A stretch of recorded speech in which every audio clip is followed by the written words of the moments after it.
So some of the solutions we created, for example, with my team, were, for example, the national response to the HIV/AIDS pandemic, and our model was actually adopted by some African countries because we created the district response and gathered the potential of every stakeholder in a district to come on board to address the HIV. That one was adopted by several countries in Africa because it was seen as a very good model to address the pandemic. So my skills and my experience is very wide-ranging because I worked from women in the boardroom to women in the prison cells, I've worked with commercial sex workers in Nakonde, in Chirundu, in Livingston. I'm interested very much in working with, I think, the lowest common denominator, if you want to put it like that. The people who I feel are really the ones who suffer when our economy is not working or when our laws are not working. I try to go in there and see whether we can find a solution for me, I believe that government should always look for solutions that address the most numbers of the population. So I've been very interested in doing those kind of projects, and I've done quite a few of them. But I can, I guess, operate at any level. I train teams. I train management teams. I a lot of strategic, helping organizations put together the strategic plans and so forth. So yeah, I've chaired boards, national and international. So I've had a very active and full life. Let me just put it that way.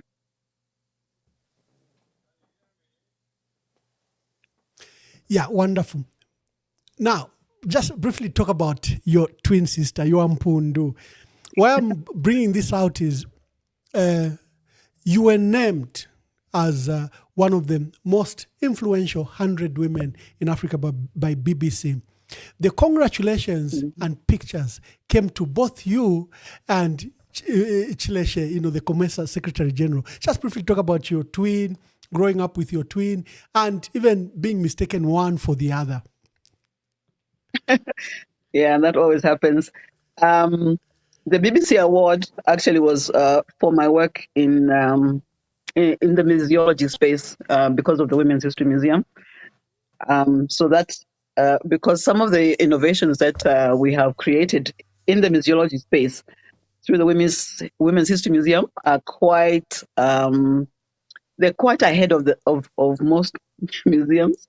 We're ahead of our time, I would say. And even next week, I'm going to Dubai to speak at the International Council of Museums because the innovation that we're doing with the Women's History Museum in terms of the technology, instead of the use of blockchain, in terms of preserving our artifacts and the economic benefits that we can attain from those is very, very, very new, very advanced. And I think a lot of, on the global stage, people are very interested in what we're doing as Women's History Museum.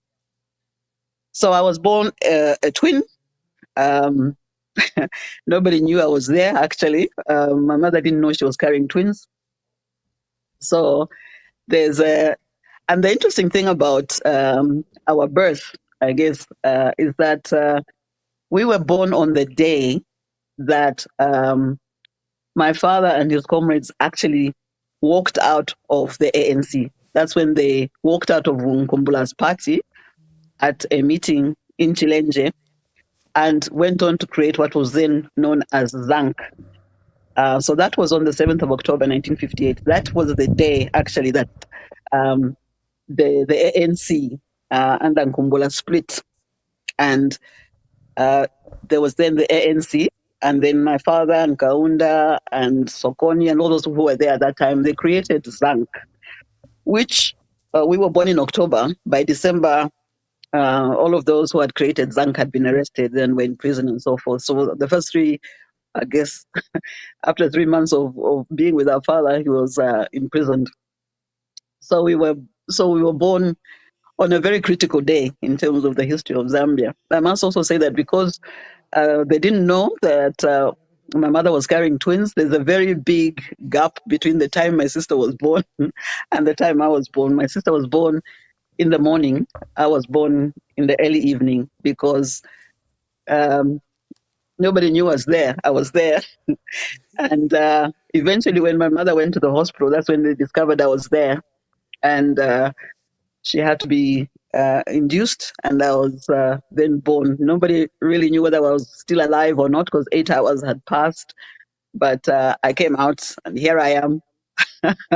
Wow, lucky Perhaps even baby. louder than Lucky baby. very, very, very lucky. Yeah, they really didn't think after 8 hours that I was still alive, but I was, and Your and here father, I am. he himself Yeah. said in that address to the United Nations, and I think he was the first one after independence to speak on behalf of the Republic of Zambia. He was vice president, and he was the first one to speak. Hmm.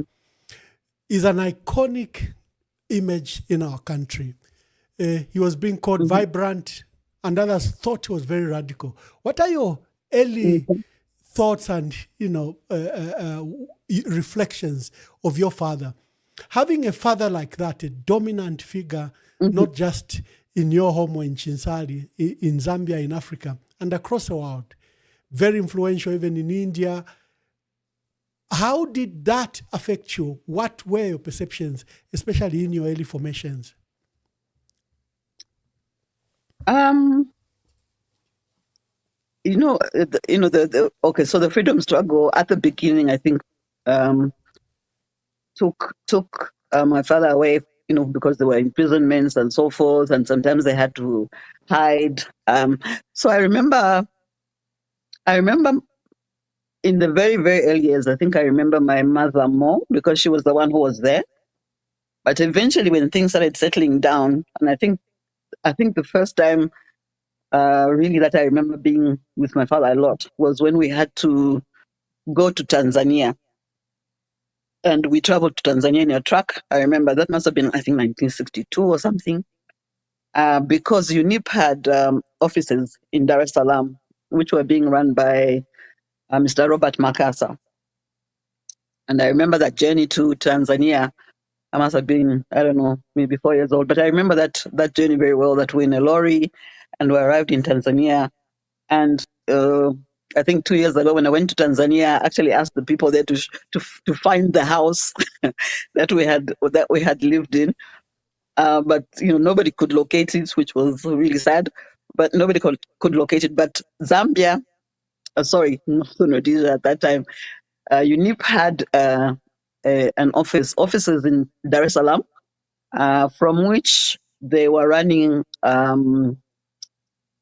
They were actually running. For me, one of the most interesting things they were running there was a scholarship program, which years later, an academician from a university actually asked me to translate some of the letters that were going between Robert Makasa and the students that he was looking after. There were students in Germany, in America, in England, and so forth.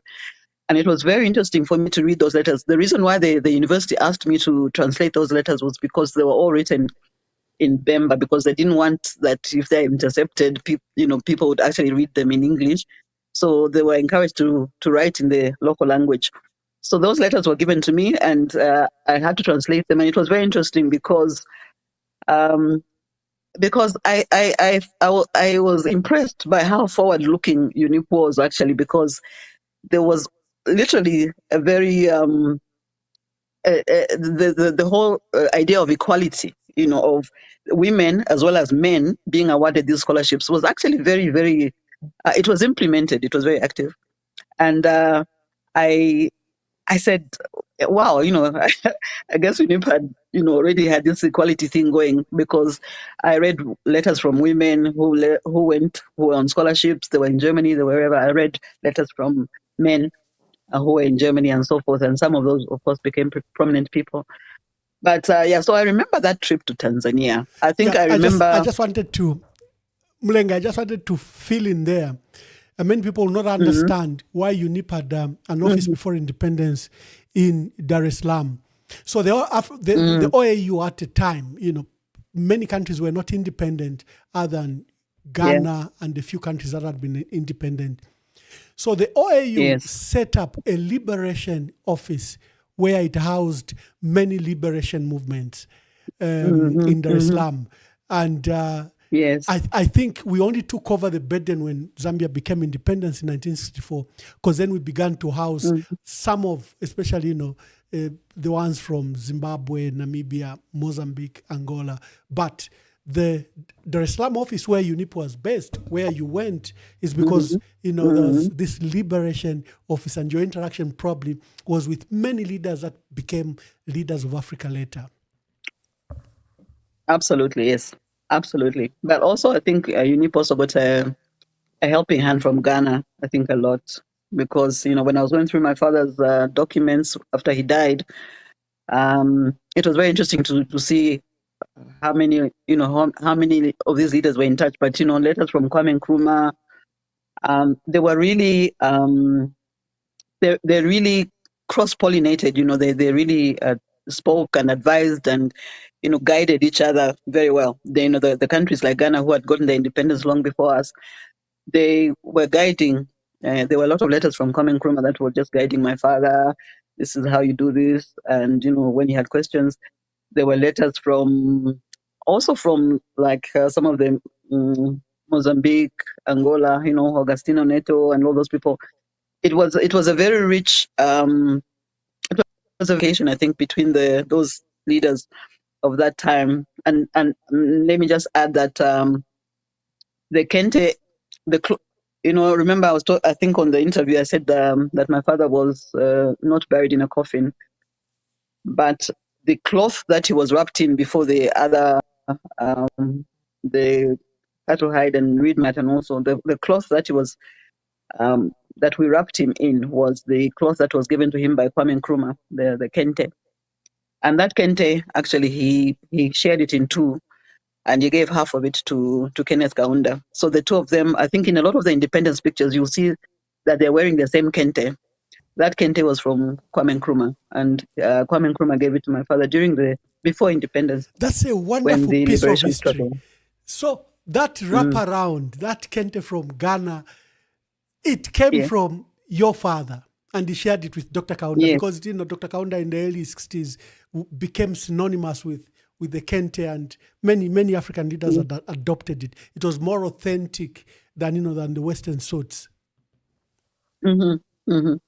Yeah. So and this is actually quite for me. I was contracted by Cabinet Office to oversee the 50th anniversary celebrations, and I remember when I was on the night of the 24th. Kenneth Kaunda was coming to come and see the performances and so forth, and so I went to see him, and I was very gratified that when he walked out of the lift where I had gone to receive him, he was wearing that Kente, and wow, that actually, that really warmed my heart. Yeah, it was like seeing my father, in that Kente. Yeah. The independence, like you stated, that if you look at the history of our country, the political history of our country, you have the first welfare association formed in 1912. You have the first industrial strikes in 1935. Many people wonder how that was coordinated from Luanshya to Chitilabombwe, from Ndola to Chingola, but the strike occurred at the same time. You have the first formations in 1948 of a trade union, Dr. Mkustalewanyika and others. 1953, the leadership of the party now that was formed, the ANC, changes. From Mkustalewanyika, it comes to Harry Mwanga Nkumbula. And the Secretary General is Dr. Kenneth Kaunda, and your father.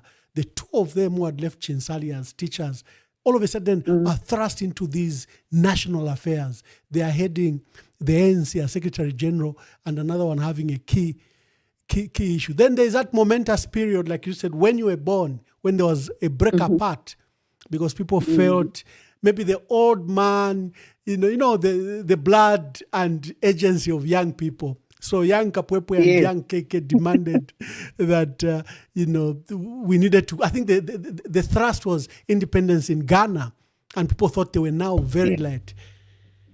I recite that story because your father Mm-hmm. doesn't become vice president. Many people thought he would be president actually, but things Mm-hmm. begin to fashion out around 1961 and Dr. Kaunda begins to take center stage. He doesn't even become vice Mm-hmm. president. He has to wrestle the vice presidency to Chitandika Kamanga in 1968 when he won in the in the contest that took place in UNIP at the conference. And then the Mm-hmm. marginalization starts. Just walk us through. There are two birds from Chinsali walking together, love for the Mm-hmm. country and love for one another. Then this Mm-hmm. drift, and then the breakaway, and then the difficulties and the persecution. Just walk us through that process. Mm-hmm. Yeah. Um, yeah. So as I said, the on the day we were born, there was a walkout from an ANC meeting, and my father actually led that walkout out of of the meeting with Nkumbula. The last person who actually walked out was Kenneth Kaunda. Um, I think he was trying to be at least diplomatic, I think, about the breakup. But my father was actually a firebrand, and he once once his mind was made, that was it. Yeah. So he walked out with some of the others, but Kenneth Kaunda actually stayed for a while and I think tried to explain the situation to Harry Mwanga Nkumbula, why these young firebrands, as you say, these ones had become impatient. These young Turks, they had become impatient that what, we're not going to get independence if we're going to keep on this just talking. So they walked out, and I remember listening to a recording of my father who said, the thing about me and Kenneth is that we complement each other. And my father said, I am the one who take action, immediately around an issue. But he said Kenneth is the one who said, no, oh, what about this? Let's think about this. Let's think about that. So he says Kenneth was always slowing me down in a good way, and so he felt they were very good in foil for each other, because one was very quick to act, and the other one would be much slower and make my father pause sometimes and say, okay, let's maybe there's another way. So my father, I remember he was laughing when he was doing that interview, and he was saying, yeah, that was how they worked. And I tend to think that I think they did help each other, yeah, in terms of how the other ruled. Because I think one of the things, because sometimes you listen to these conversations because my father is on the phone with KK or something, and I think one of the things that was very pronounced, and which I think helped KK, because I think when you are in a position of leadership like the president, the most important asset I think you can have is someone who can be totally frank with you, who can tell you when you're going wrong, when things are not the way that you had discussed or whatever. Who can really criticize you and tell you the real deal, the real thing. And I think my father was that for KK. And when you are a leader, criticism is important. Surrounding yourself with people who do not criticize you, I think, is one of the biggest fallacies. You will fall. So there was that very good working relationship. But I think at some point, my father felt that the country was not going in the direction that they had envisioned. So he resigned from the UNIP government, especially after the 1968 stuff, which I think brought out a lot of regionalism and marginalization and all that. So he resigned. But I do have a recording somewhere where Kaunda is saying, I have considered Kapwepwe's resignation, and I am. We have talked, and he's coming back, and I am going to give him, a position and all that. So there was even enough to make up, even after the first kind of breach. But eventually, my father said, "No, I am out." And And I must say, I remember the day when my father actually left left government because he walked into the yard with his files and things, and that kind of shocked me because I was, why? What are you doing here with your folders? And he said, "Oh, I've resigned." You know, because like, where's your car? He says, "No, I've resigned, and I'm no longer a minister." And so many years later, when I was, I think it was when I was working at cabinet office, um, I met the actual driver who had been my father's driver, and he told me the story from his perspective and said, your father refused to get in the car to for me to drive him home for the last time because he said that I said, no, you can't walk home. I have to drive you. And my father said, are you allowed to give lifts to ordinary citizens in your car? And the guy said, no, actually, I'm not. So he said, well, I'm now an ordinary citizen of this country, so I can't get into that car and you can't drive me because you're not allowed to. I'll walk home. And so he walked home. And for me, that was, of course, a lesson in integrity. My father would not accept what was not legally, his to enjoy. So as far as he was concerned, as soon as that letter and that resignation was accepted, he was an ordinary citizen and he walked home. So I remember that very well. So of course, we had to move, find a place to stay. It was very difficult. Immediately, my father resigned. The tables turned. Kapwepwe became a pariah. There was massive campaigns to defame him. I think my father has literally is responsible for the defamation law in this country because he sued the Daily Mail and the Times of Zambia for defamation, and he was awarded quite a bit of, or in those days, some money. But the law of defamation you literally quote the Kapwepwe case because it was one of those things that I think were one of the first. And so there was that onslaught of negativity. A lot of people would not associate with us. It was very difficult to find anywhere to stay. And just to say that when we had absolutely nowhere to stay now, and my father was already in prison, he was detained. It was Harry Mwanga Nkumbula who gave us a home to stay. He said to my mother, "I will send my sister back to Namwala, and you can move into my house in Livala." So we stayed in Harry Mwanga Nkumbula's house until our house in Chinsali was completed, and we moved to Chinsali. My father came out of detention. He was in detention for about a year. And when he came out of detention, the house in Chinsali was completed and we moved there. So there was an attempt at some, because I think everybody wanted somehow Kaunda and Kapwepwe somehow to get back together, although there was a lot of stuff had happened in between. My father did decide to rejoin UNIP and see whether he could contest. That didn't work out very well.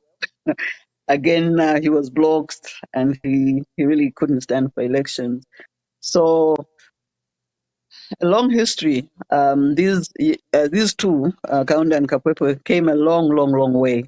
Their mothers were friends. We, the children, were friends. We were very locked in. In terms of the families Mulenga, knowing each I other. know you are cruising us through history, and we'll come to the substantive because we still want to know about you.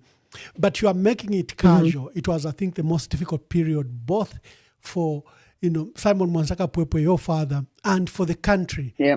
Because it's those traumatic changes that occurred when he won in 1968 as vice president of the party, beating Ruben Chitandika Kamanga, who was sitting vice president, beaten. And their constitution required that the party vice president of UNIP was an automatic vice president of the country. And he became vice president for the period 1968 and I think to 1971. In between, he was even Minister of Finance. But the fallout was extremely dramatic because in one time in 1968, Dr. Kaunda resigned, because he had been beaten. So all of a sudden he began to brand Kapwepwe as tribalist, like there's this Bemba hegemony trying to crowd me out of the space. By 1971, Simon Mwansa Kapwepwe forms a political party, UPP, where he even won a by-election in Mufulira without going there. But it didn't take long. Kaunda banned that political party in 1972 because first it was sweeping the areas, like northern Luapula, then Copperbelt, and other areas. And Nalumino Mundia had also formed his party in Western Province. Dr. Kaunda clearly felt, insecure and banned the party.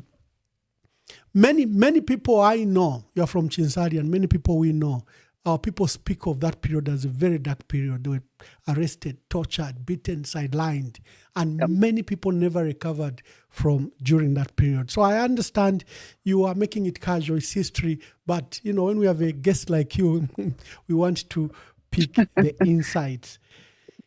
Let me rush you to his death during this difficult period. In 1978, he tries to stand. He's banned. They beat him in Kamwala. Very sad period. But in 1980, and when he dies, you talked about the funeral and just what happened at the funeral. So I wanted to play that funeral. Then you walk us through exactly what happened. Then we tackle the current issues of our country. Let me see if I have that video of the burial of your father.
I know that brings both fond and sad memories. Tell us what was happening. You attended this funeral. Yes. And just to say that, some of the, after the KBN interview, people were saying, why is she talking as though she can even remember her father? I don't know how old people think I am because my father died in 1980 and I graduated from the University of Zambia in 1981. So, I was an adult. But, my father, the weeks before my father died, the government of that time raided our home and they were searching. They said they had intelligence. They said that there was an armory that was being created, and it was somewhere under our house. That house you can see in the video there. So they came and they dug up. They dug everywhere. Of course, there was no armory of any kind. And then they charged my father. I think he had a firearm that was not licensed. And there was some animal skins that had been gifts that were given to him from, when he was foreign minister, I think. And so he was charged on possession of a firearm without a license or whatever. But he was detained. And so the build up to my father's death was actually something that was very. There was tension. Yeah, my father traveled to the Copper Belt because he was coming to Lusaka to see his lawyer because, of course, now he had all these cases to answer. So I was, at that time, I can't remember what we had been writing about as university students, but the university was closed. So I had gone to spend that time with my elder sister in Kalulushi. And so my father traveled to Kalulushi because he had some documents for me. Um, I, I was trying to get my passport because I was supposed to travel and go and see my twin sister in London. She was studying in London at that time. So he arrived. He arrived. It was a Thursday afternoon. He arrived in Kalulushi, and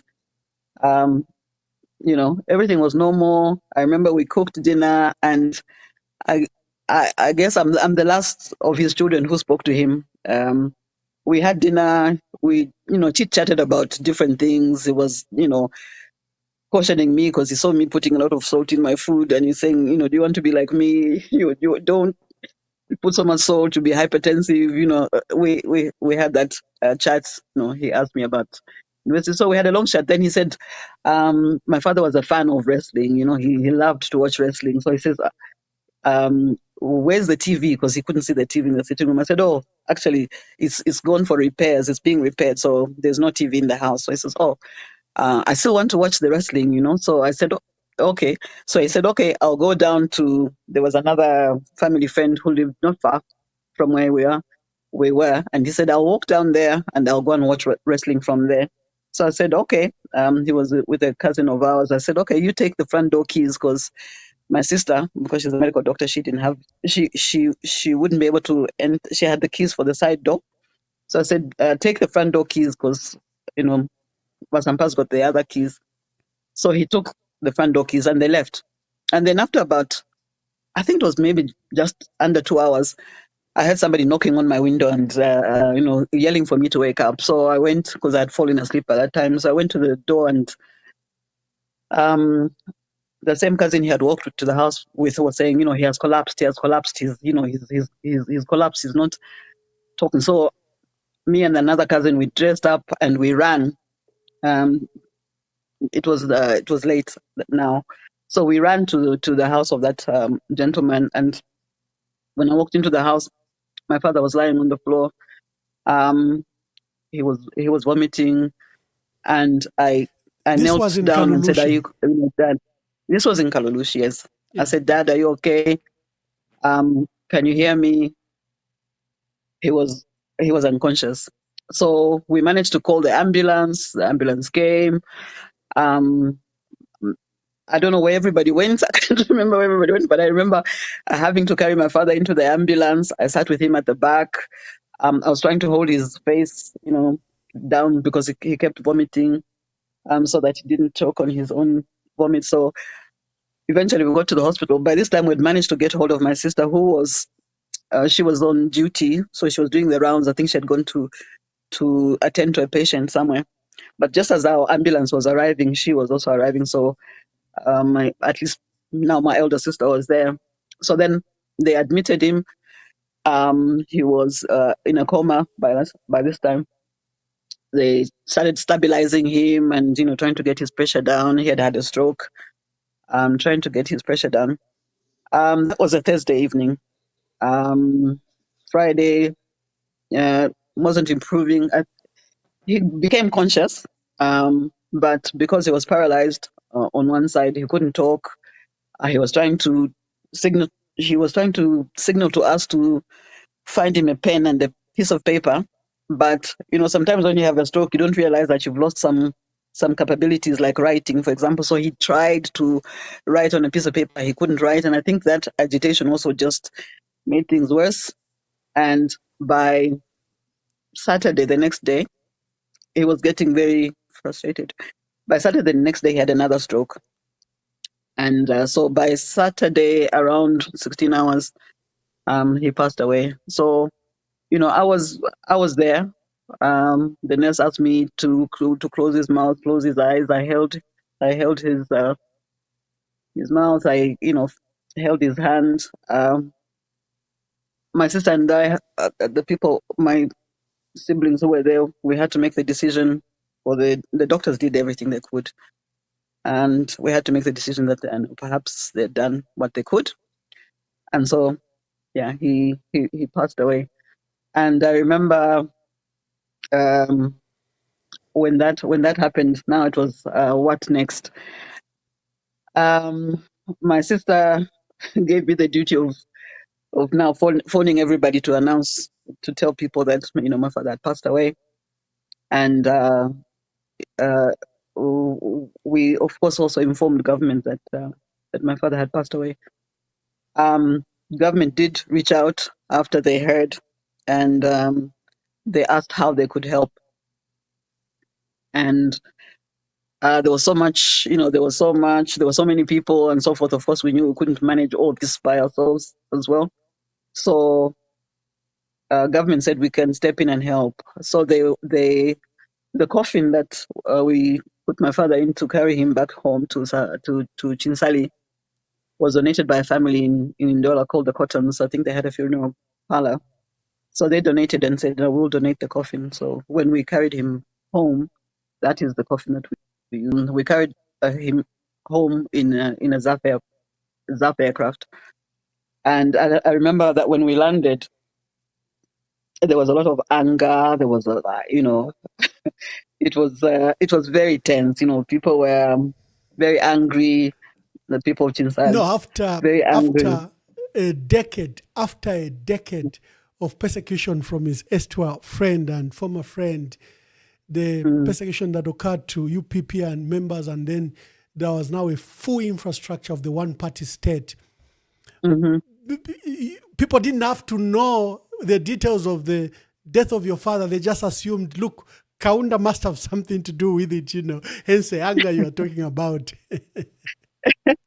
Yes, hence the anger. The conclusion was just that, no, this is obviously, some hand at play. It's the government, it's Kaunda, it's whatever. So there was a lot of anger. I remember when we landed in that ZAF aircraft, I remember hearing, a lot of insults, and a lot of it was very tense. So we went home. As I explained in the KBN interview, my father was from the royal family. He was from the Mulenga line. And just to say that I have recreated our family tree. And so if you go all the way back, my father's great grandfather was Mumbo. Mumbo was the father of the first Chitimukulu Chilufe Chama Tayabini. So that's the line that my father comes from. So when all this was happening, of course, there was the government coming in. What do we do? Can KK come to the funeral and so forth? Yeah, and as I said, we agreed for him to come. This was someone who had been, a very good friend. They'd been very good friends, childhood friends, teenage friends, everything. So we said yes, he can come. I'm just laughing because people who are criticizing me about this are saying, well, your father wasn't even a president, so why are you comparing the Lungu situation with this one? I am, when I'm talking about this situation, when I was talking about this situation, I was really referring to the behavior of Kaunda, not that my father was president or anything like that. I was referring to the fact that, when Kaunda got up to speak, he was not allowed to speak by us, and he complied. But yes, you saw in the video that my father was in His body was wrapped in a reed mat. Mulenga, just to add a bit, sometimes people don't Mm-hmm. understand when we say things like what you had stated about your family accepting that the president should come, but the president will not Mm-hmm. speak. I don't know if people can picture who Dr. Kaunda is in 1980. Look, he has just held a Commonwealth meeting where all heads of states, from the Commonwealth were here. He had just danced with the Queen. This is a man that would walk in White House in Washington. He would walk in Moscow. He would walk in Peking in China. He was a regular visitor in London. He had become Mm-hmm. a huge statesman. And Mm-hmm. the the movement in the country, although Dr. Kaunda Mm-hmm. kept on growing in stature, there are many people that felt, for example, like the way Simon Kapwepwe was treated, who many people thought he was a president we never had. You Mm-hmm. and I are historian, and verse to the dear audience. When Mulenga speaks, you should understand she's also a historian. Even she's a historian, even about her own father. If you've looked at the material, she gathers even about her own father and the documents she has. So for the audience need to know, when you are speaking, you're not speaking just as a daughter. First, you're also a Mm-hmm. big historian and cultural historian. So first, it was brave for the family. Two, Simon Kapwepwe was no small stature in himself. He had been vice president of our country. He'd been an author, well respected across Africa, and he had been going through this persecution. He might not have a title of a president, but you could see even from the burial how he was held as both royalty and literally like a former vice president or former president. So just continue. I just thought I could compliment that and put in perspective. Mm-hmm. Yeah. So you can see that in the video you see KK arriving, and I think one of the things that when KK arrived, yeah, the tension rose, because as I said, especially in Chinsali, there was a lot of anger.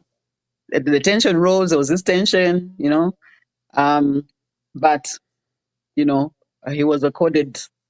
He came into the house, and I remember he really really cried. He cried.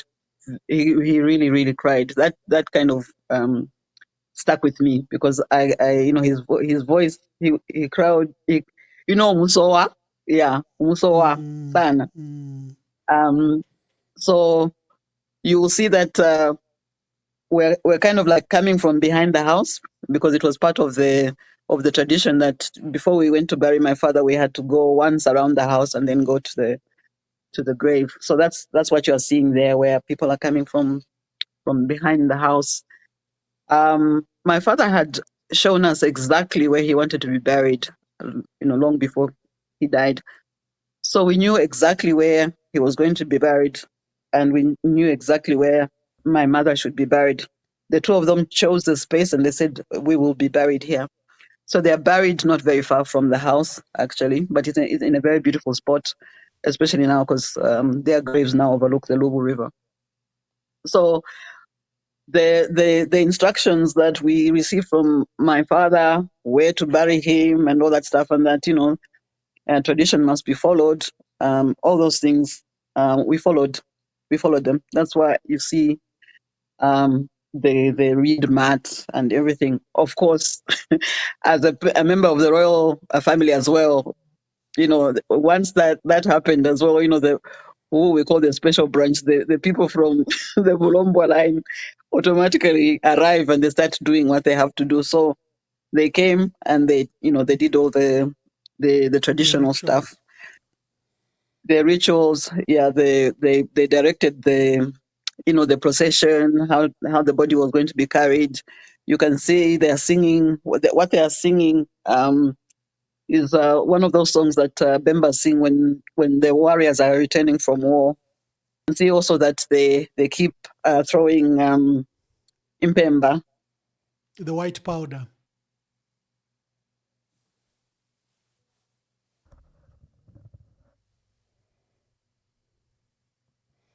Oh, have we lost her? Thank you, guys. Please share It's the not broadcast. We are a hosting. mundane We are hosting ceremony. Mulenga Mpundu Yeah. Kapwepwe, an author, historian, and she's a daughter to the former second vice president of our country. Ruben Kamanga was our first vice president. Second vice president was Simon Mwansaka Pwepwe. And she's just reliving the details. I thought I lost you there, but you are back. You were narrating. Just give us, for me, some insights how the family could say, Your Excellency, you will not speak at the funeral. And also the courage of Dr. Kaunda to come to the funeral, because the tensions were palpable. Many people at the time speculated that he would not come, but he came. He appeared. And like you are saying, many people speak to when he broke down, the way you are explaining where he broke down, and participated in the burial process. I saw Amalova, but he was not allowed to speak. Just speak to that. And Yeah. So, of course, there had been that debate as to what aspects of the funeral he could participate in and so forth, And I think the speech is something that we didn't want him to speak. So when it came to the time for him to speak, and he stood up to speak, my sister, and she's not even the oldest one, my sister stood up and said, there will be no speeches here. We are not going to speak. We don't want any speeches from you, in essence. And, as I said, to his credit, Dr. Kaunda turned around and went and sat down, and he didn't speak. He honored our wish that he should not speak at the funeral. And, and I remember I think the gasp and the disbelief that you could literally feel, after my sister said that, as you said, Kaunda was was a president with, all capital letters, He was a president of a one-party state, he had total power. So it was a very unexpected thing, I think, at that point. But he actually honored what we wanted, and he went and sat down and he didn't speak. And I also credit Dr. Kaunda that he was such a big man. You can imagine the humiliation where the president stands ready to speak, and then is asked by this young little girl that you won't speak. So his decision to honor the wishes of the family, I think for me is my takeout there, that you have admiration from Dr. Kaunda, his humility, whatever his weaknesses were, would always kick in like he did and withdrew despite the perceived public embarrassment. And like I said, Dr. Kaunda in 1980 is not your small stature. You can count among 5 leaders in the world, and Dr. Kaunda will probably be among them. Yeah. I want to take you. You are a historian of women and women leadership. The embarrassment that he suffered on that day, I can't even think how to measure it, because it was very embarrassing for a sitting president to to be told not to speak. But as you said, I think that his humility in just stepping back, as I said in the other interview, I think it actually left the door open for for relations to be reset, even long after that, and they were reset. It's funny because we, the children of Kapwepwe, would sit and laugh and joke and tease him and do whatever and laugh with him, years later.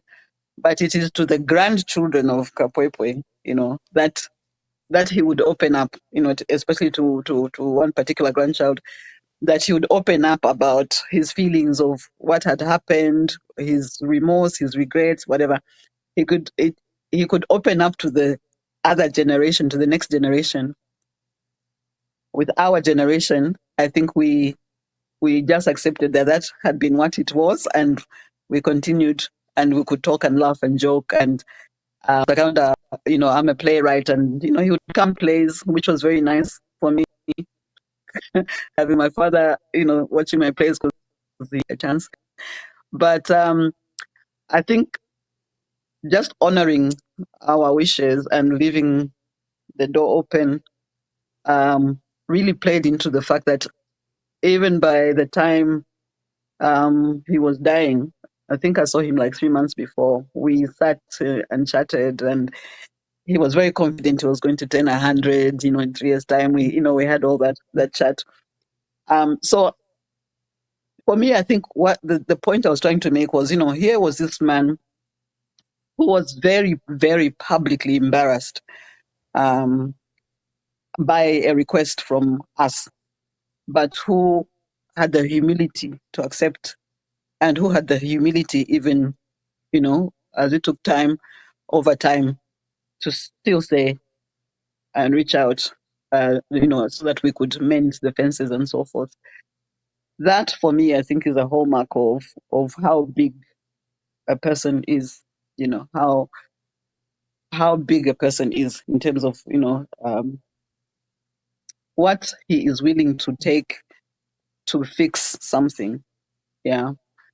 So for that, I think I'm eternally grateful, because No, thank you very much. Chinsali has so much history that, it should be declared a museum. I want you to speak to some issues. Someone was saying, there's currently some riotous situation in Chinsali at Robert Kapasa Makasa University, and people didn't understand. Kapasa Makasa University, what is this? But you gave us some insight who he was. He ran the office in Dar es Salaam, for the liberation of our country, and, offered many scholarship opportunities to early leaders that went to Denmark, that went to India, that went to UK. So, that tells me the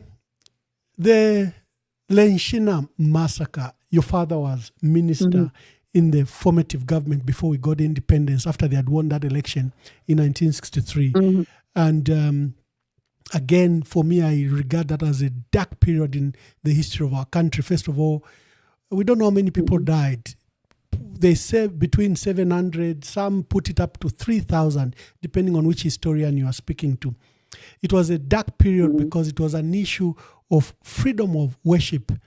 And this young woman literally threatened the hegemony of established churches. And they therefore called out all sorts of names and gave a decision to the issues of the mass. What are your reflections there? And it's like, that's a history we have not attended to. We all look away. In your history reflections, have you come across this matter? And what are your thoughts about it? Yeah, in fact, one of the women we feature in the Women's History Museum. If you go to the Women's History Museum, our museum is a digital museum, so anybody can visit it. You don't need to come to Zambia or anything like that. Just go to your phone, Women's History Museum, and you're in the museum. Lenshina was actually one of the women that we've addressed in the Women's History Museum, because I think she was a woman who found herself in a very, very awkward place, between the church and government. And both had their own insecurities about what she was preaching. And therefore, both the church and the government actually, I think, played a role in what came to be probably the largest genocide that we've had in this country, because the mass graves that, when you're driving towards the hospital in Chinsali, there were mass graves there. And if you go to the White Fathers Library, unless you have a very strong constitution. It is horrible to look at the pictures of the Lenshina massacre, if you want, because many people died, and we have not really kind of revisited that history properly. And I think even the largest number of Zambian refugees resulted from that. There was an exodus from Chinsali and other parts of the country where the Lumpa Church had actually spread to, and into the most of them ran into Congo. And so she had this huge impact on our history.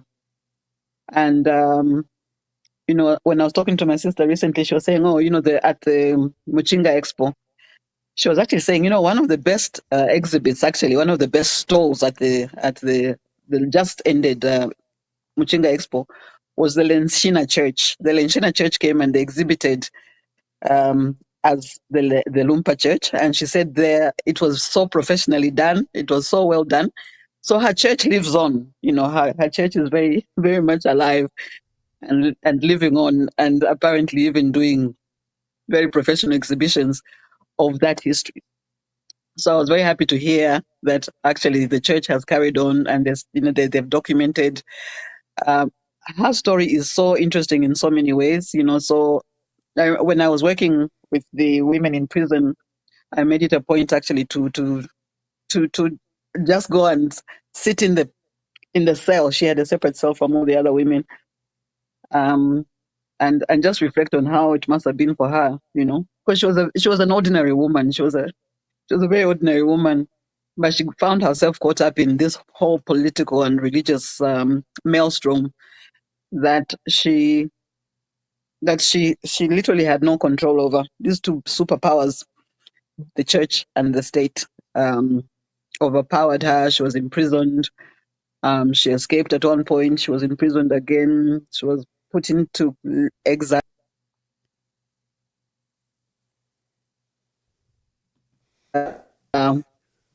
To the audience is that her church is still alive, well and alive. A lot of the refugees who had fled from here and settled in Congo, they came back and they were allowed to settle in Chazanga, in Lusaka. So that's Chazanga area is very much a Lumpa Church area, because that's where the refugees, when they returned from Congo, they went and relocated there. The government gave them land to settle there. So that's where they are. But her church is still alive, and her history is still alive, thankfully, through her own option. Yes.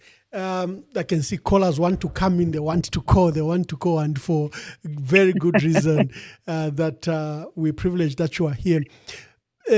Clearly, Alice Lenshina, when the history is put in proper perspective, other than the tragedy of the massacre, you find that she began to run the largest church stretching from Malawi, Tanzania, up to DRC. Who are the other powerful women you've profiled here? In the digital library, why did you pick these women as? Why did you pick them? How influential were they? You've put Julia Chikamoneka Longo. You've put Lueji Wankonde. You've put Mukwae. You have put Mwape. You've put Mwenya and other figures, and I wish Zambians, we can form part of in our syllabus to learn our own history. We know about Europe, Canada, and we barely know about these powerful women that lived. Just speak to one or two of them that inspired you and why you put them there. Then we open the phone lines. Okay. So Mukwae, for example, this is the Lozi. She was a Lozi ruler, but I think our interest in her was also the fact that she's the one who actually fought the Portuguese on the other side. Angola.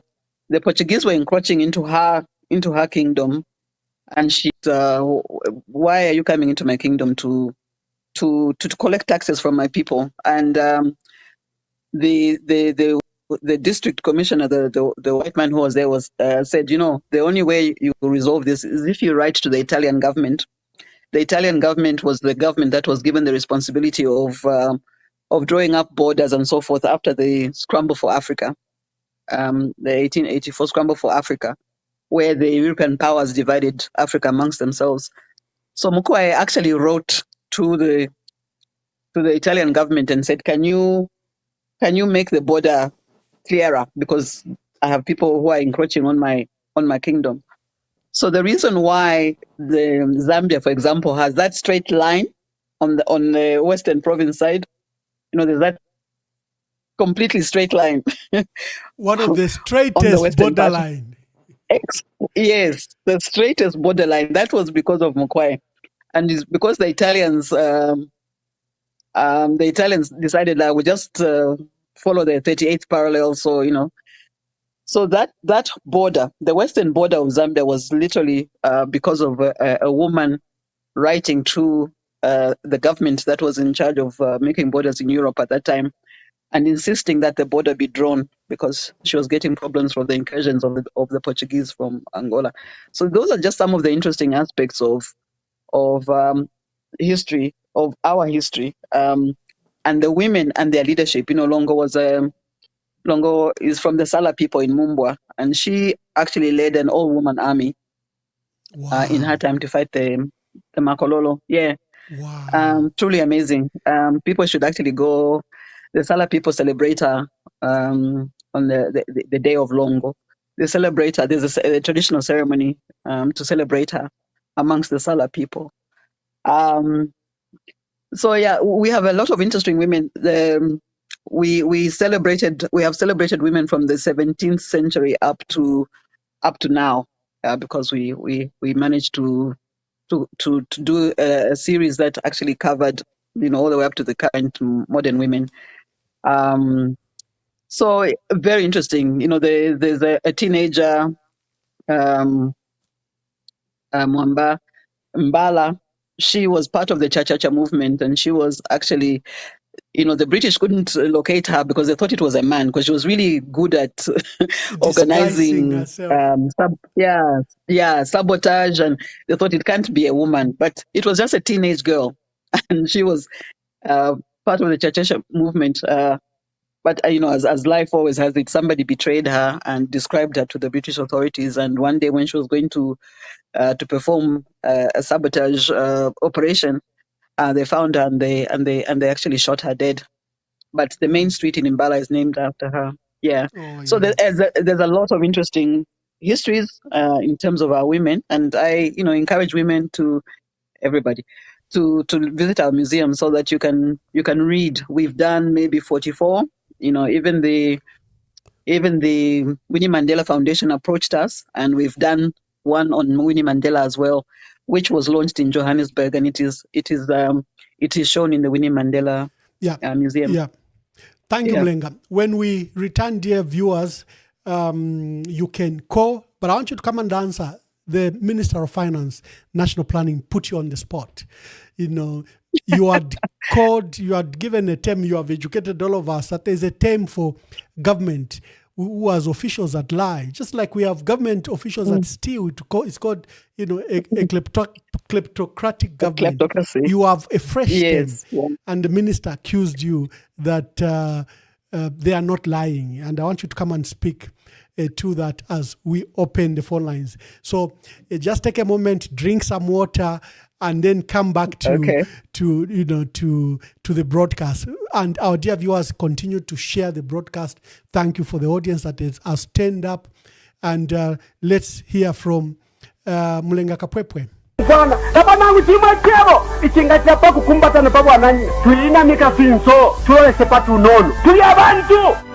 He was born on the 12th of April 1922 and died on the 26th of January 1980. Did you know he spoke fluent English, Bemba, Lozi, Namwanga, and Swahili? Did you know he served in the Northern Rhodesian government as Minister for Native Agriculture? Did you know he delivered the first speech by Zambia after her admittance into the United Nations? Did you know he influenced the change of dress code for Parliament to include traditional attire when he refused to wear a Western-style suit as per requirement? Did you know he represented Zambia at the state funeral service for Sir Winston Churchill, former British Prime Minister? Did you know as Vice President he also held the additional portfolio of Minister of Finance?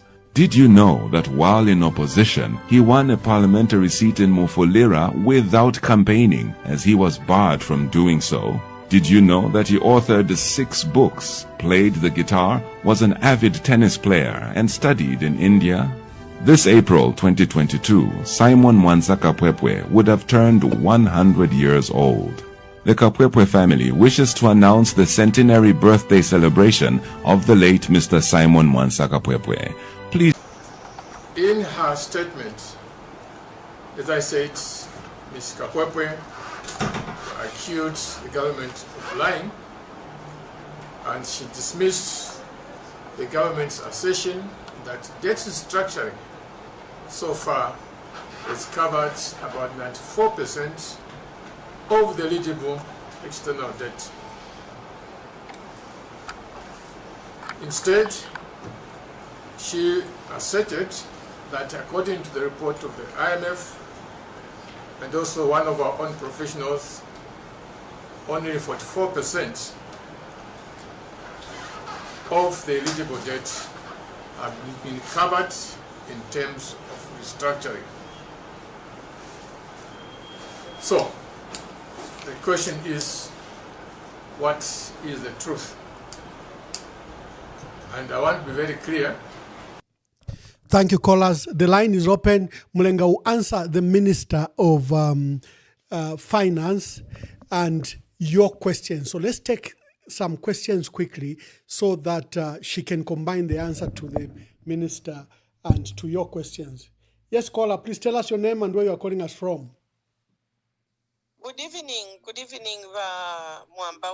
Good evening, Mulenga. I'm anonymous. Thank you, anonymous. I just want to find out, Kuriba Mama Mulenga, what role did Mama Chikamoneka play in the history of Cha-Cha-Cha? And I also want you to tell me the meaning of Cha-Cha-Cha really, and how it started. And also, what role can women play? Because we have seen there are very few women parliamentarians in Zambia.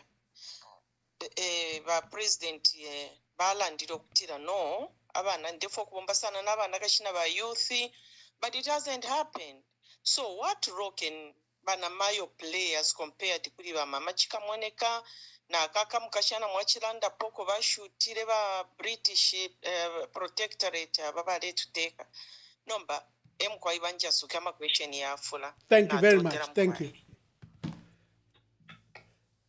Hello, caller. Please tell us your name and where you are calling us from. Good evening, Ambassador. Oh, caller, just a minute. I think, yeah, just a minute. Yes, caller, please tell us your name and where you are calling us from. My name is Kabungo from Kashowe, DRC, Peshilia, diaspora. Yeah, so, Emmanuel, nashafu kuipsha wa mpundu wa Mulenga. First of all, if nashafa sana kuipusha, nga pali ifi tukwete pali nomba. Na tukwato bwafya pali nomba. Tukwete wakateka, hawa tushire, bafwa na nomba tatulashika. Nomana chafu kuipsha wa mayo ba mpundu wa Mulenga. Ukweba ati bushie pali iliya shiro tatuashika na nomba bakateka. Bali tenda ponshita ba rufishi bena wali rufishe po abafyashi. Elio kwasa buka ne mpasase.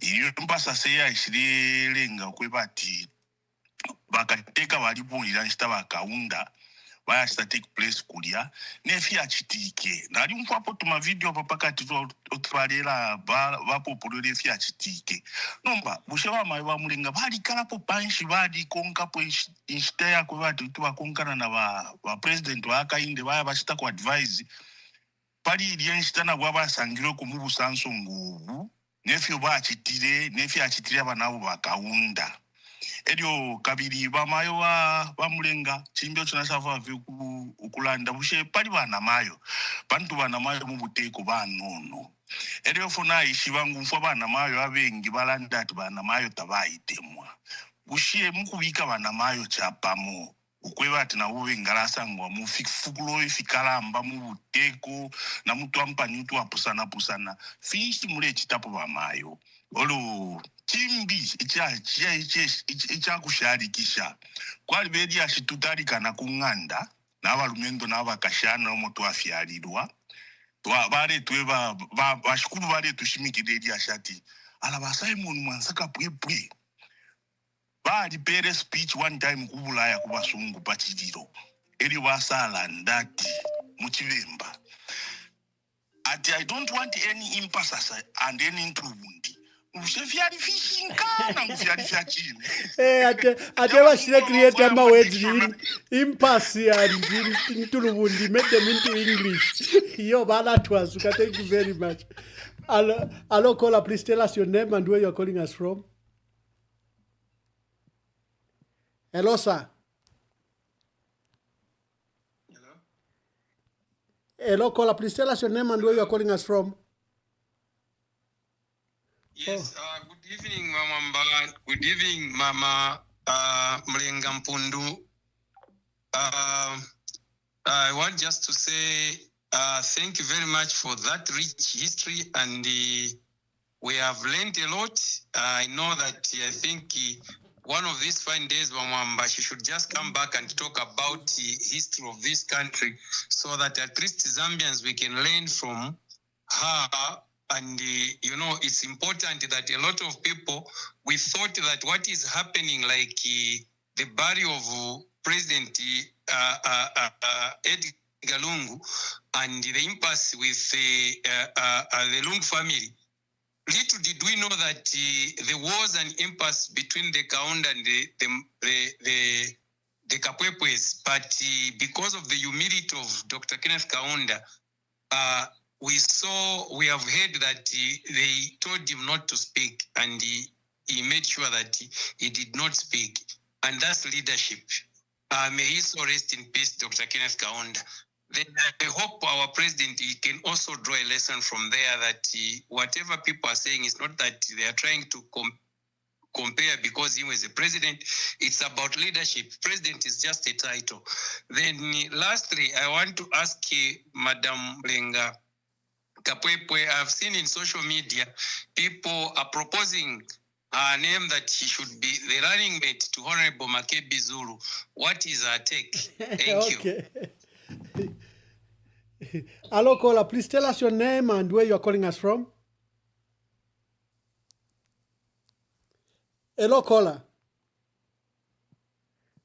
Oh, I've got this caller who's been calling from the moment you appeared. But somehow, I don't know what's happened. Let's see. Maybe I call them back. Let's just see, because they've been calling from the moment we began. Hello, caller. Please tell us your name and where you are calling us from.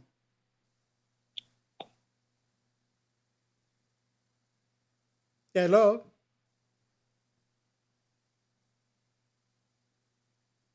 Uh-oh. Uh-oh. I don't know this caller. It could be the network back home. Hello, caller. Please tell us your name and where you're calling us from. Hello, good evening. Good evening. Ambassador Mwamba. Good evening. Nami koshama yoba Mpundu Mulenga Kapwepwe. Mkwai. Shekuti natwalila wa ambassador kulande fende foki pisha ba Mulenga dangu. Mkwai, you are live. You are live. Na totel. Oshina yandi mkwai ni na nasi. Ndikuwa kaputa kuno fueko tuwa ikala mkwai.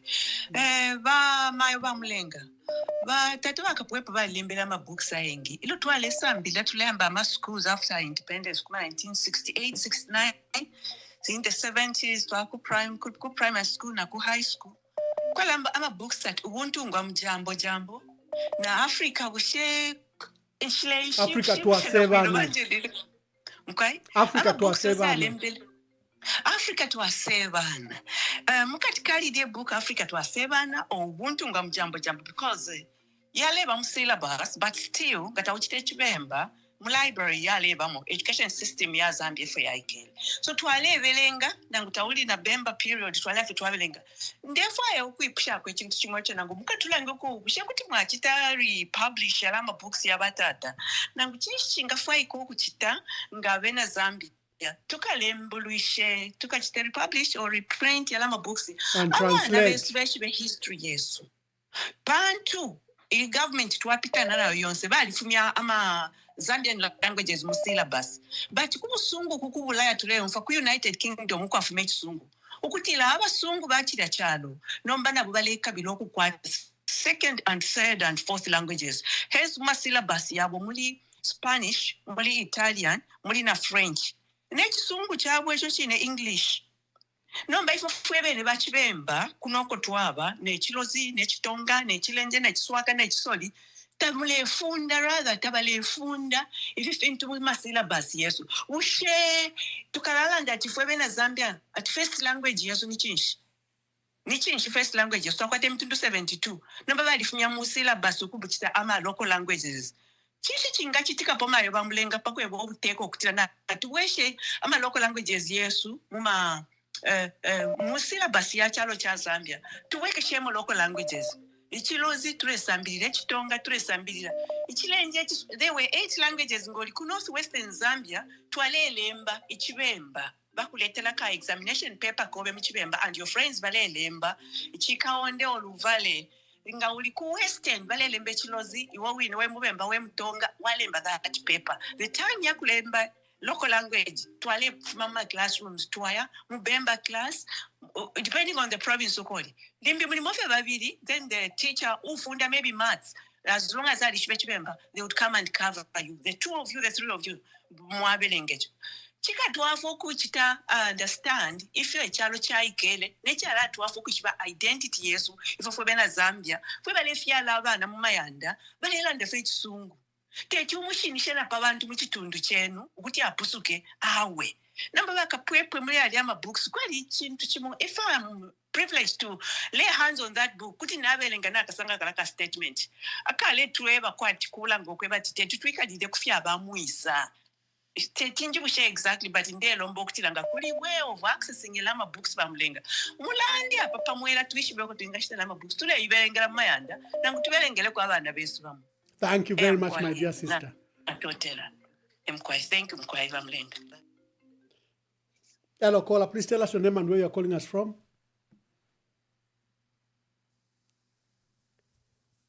Hello, caller. Please tell us your name and where you're calling us from. Hello? Yes, caller. You are live on EMV. Please tell us your name and where you're calling us from. My name is Kaseba Mashila Kaseba. Bakaseba, good to hear from you, my brother, and author too. Thank you very much. Make your contribution. Yes, I'm still hearing. Yes, I'm still hearing the other caller. Because wherever you are monitoring your activity is delayed. Just switch it off and just speak through the phone. Oh, okay. Proceed. Yeah. All right. Thank you very much. Yeah, I've been following the debate that came from the KBN submission by Mama Kapwepwe. Yeah, I thought to observe one or two things. I think from the last discussion, the name of the sister has kind of remained anonymous. And I think, maybe she can put it there, but that should be Chirufia, who went on to become MMD MP. So to kind of put in perspective, I think that's for her to do, but to kind of put in perspective is that the Kapwepwe children have kind of come out differently So the thinking has been, and what the public has kind of taken in the last few days, is that the way Mama Mulenga Kapwepwe is coming out is almost the feeling of maybe the other children of the Kapwepwes. I think that must be clarified. That, for example, the sister who stopped Kaunda could still have a part of that feeling from 1980. So people want to think the feeling, the reconciliatory spirit that she's talking about generally runs through the children the same way. I think that should be put in perspective. And I think it is also to fast forward that this is the same woman who spoke to President HH when he went to deliver a flower, and he, so to speak, told him off to kind of revisit history and retell history in the genuine sense. So I've tended to think that the public has also omitted that aspect, that this woman has featured again in the recent past under HH and before Lungu died, and has called for the Zambian history to be retold, as what Mulenga has just explained, as in dealing with her part. Yeah, so I thought... Thank you, Wakasewa. Thank you very much. Thank you very much. Thank you. We have so many calls. Let me just take quickly the callers. Hello, caller. Please tell us your name and where you're calling us from. Good evening, Ambassador Mwamba. Good evening. Good evening, Ma'am Mulenga. Thank you so much for taking my call. I'm calling you from South Africa. My name is Leo. Speak louder, my brother. You seem to be very faint. Oh, can you hear me now? Yes, we can hear you, but you're a bit faint. But speak out, yeah. Okay.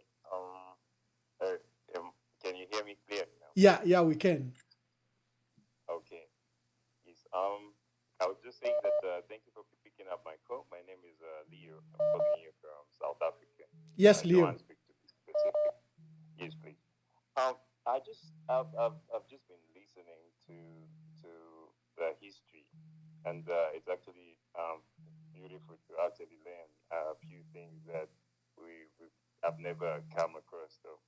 But what I'm trying to ask Ma'am Mulenga is that with the wisdom and the whole entire knowledge that we have elder people like her in our country, what advice are they giving the president today? Because we have a president who is lying here in South Africa, and he's not just a president; he's one of the heroes that has gone to the history of Zambia, the history that they can't stop.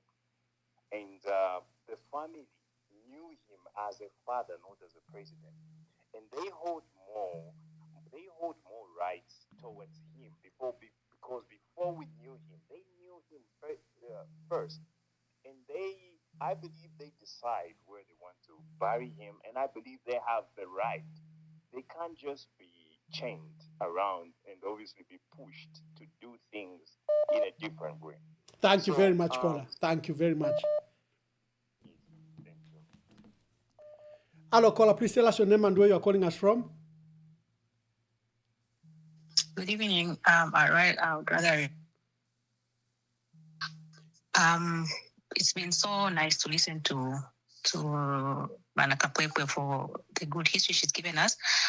Though network here is very bad today, so I haven't been able to follow very closely.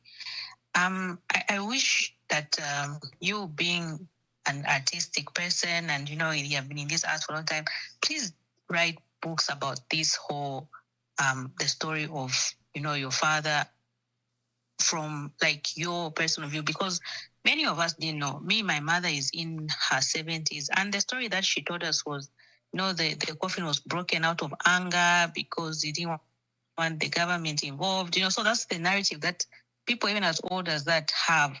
But now we get to hear this side of the story. And the other thing that has really made me want to call today is because I like how you explained to us a very significant thing about what we're currently dealing with, which is the impasse on the burial of the late 60th president. It's not so difficult, but I don't know what has become difficult, that people cannot allow the family to do as they have asked, because they are the people who lived with this person and they had many discussions. Obviously, they will know what they have had to deal with during his time outside government up to his death, and we should respect that and let them do what they want. It's like me, where I work, I have someone who reports to me who maybe does something wrong, an offense according to the company, and I institute disciplinary action against them, and they end up losing their job. Or maybe while they're serving a disciplinary, like time out, they happen to die. And then the company has to send a representative, and I insist that it has to be me because I was that person's boss. But the family does not want me there because there's certain tension. There's nothing that I'll lose if I let someone else represent me there. So I really hope that wisdom will fall on the right ears and the right thing will be done. Unlike some of these comments we're getting from people saying, no, this one was not a president or what and what. It's either they don't understand the gravity of the issue, or they just want to be blind and deaf for nothing. So thank you so much, Mulenga Kapwepwe, and I hope that we shall see that book soon. Thank you. Thank you. Hello, caller, please tell us your name and where you're calling us from. Mwabombeni.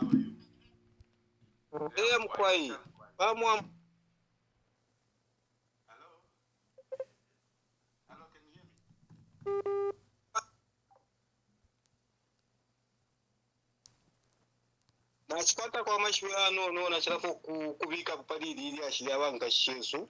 Mkwai. Tuchitafye igadi nga basista weso abakaramba. Na tukwato bwafyo bukuru sana nga Mzambia lelo. No bwafyo tukwete na tukwate ntunguru shishire foku chitari light history ya charo chesu. Abarepero muchinshi kuma families yamo ayakankala sana to achitari respect muntu yachiro charo kutamba fina independence wine. Ngamwa munofo bare chita bare munika fe kwati bare fo afi kuchitari right history ya charo chino ngata to change na flag wine bakachinja. Mune ni rupia rweso forward kare. Pari mposa mabwe bari mufunyapo. Mshaba Mwamba weso mulenkonka. Mkwai na basondwelele bwangu shikulu. Na chirafu aya nsondwelele mkwe bati mungu mfuikishe bwino sana. Ngamwati mumone feno rofye mikadle tureyika ya taiweme. Na example nafuma ku Tanzania oko. Iliyo boma ni aimini nafye atashite kwa kamensha aliye pakabwe. Abantu nabena kunsara tupere ko lefo tuliyeko. Bamu ikata bamubika na mchifungo wani ye. Bobe na Zambia uyu muntu le yakanye chalo. Noko bati afute history ya chalo chesu. Tule tumufunyepo. Thank you very much, Muwafiashi. Kumuchinga, kunozeni, na kuruapula. Na tumona. Kuchasa bike charo pamuliro. Thank you, Muwafiashi Natasha sana. Hello, caller, please tell us your name and where you're calling us from, so that we can allow Madam Kapwepwe to answer. Tell us your name and where you're calling us from.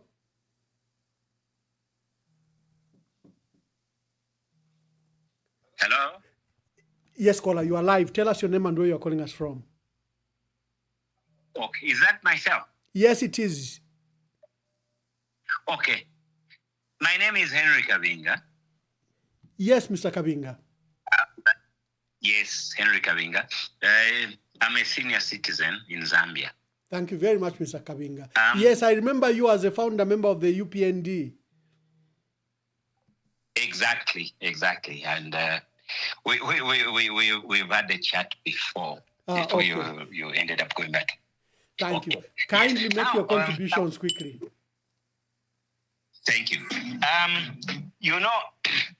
The issue that has been brought up by especially the Minister of Finance responding to an individual in the name of Mulenga Kapwepwe, I found it fascinating and even intriguing.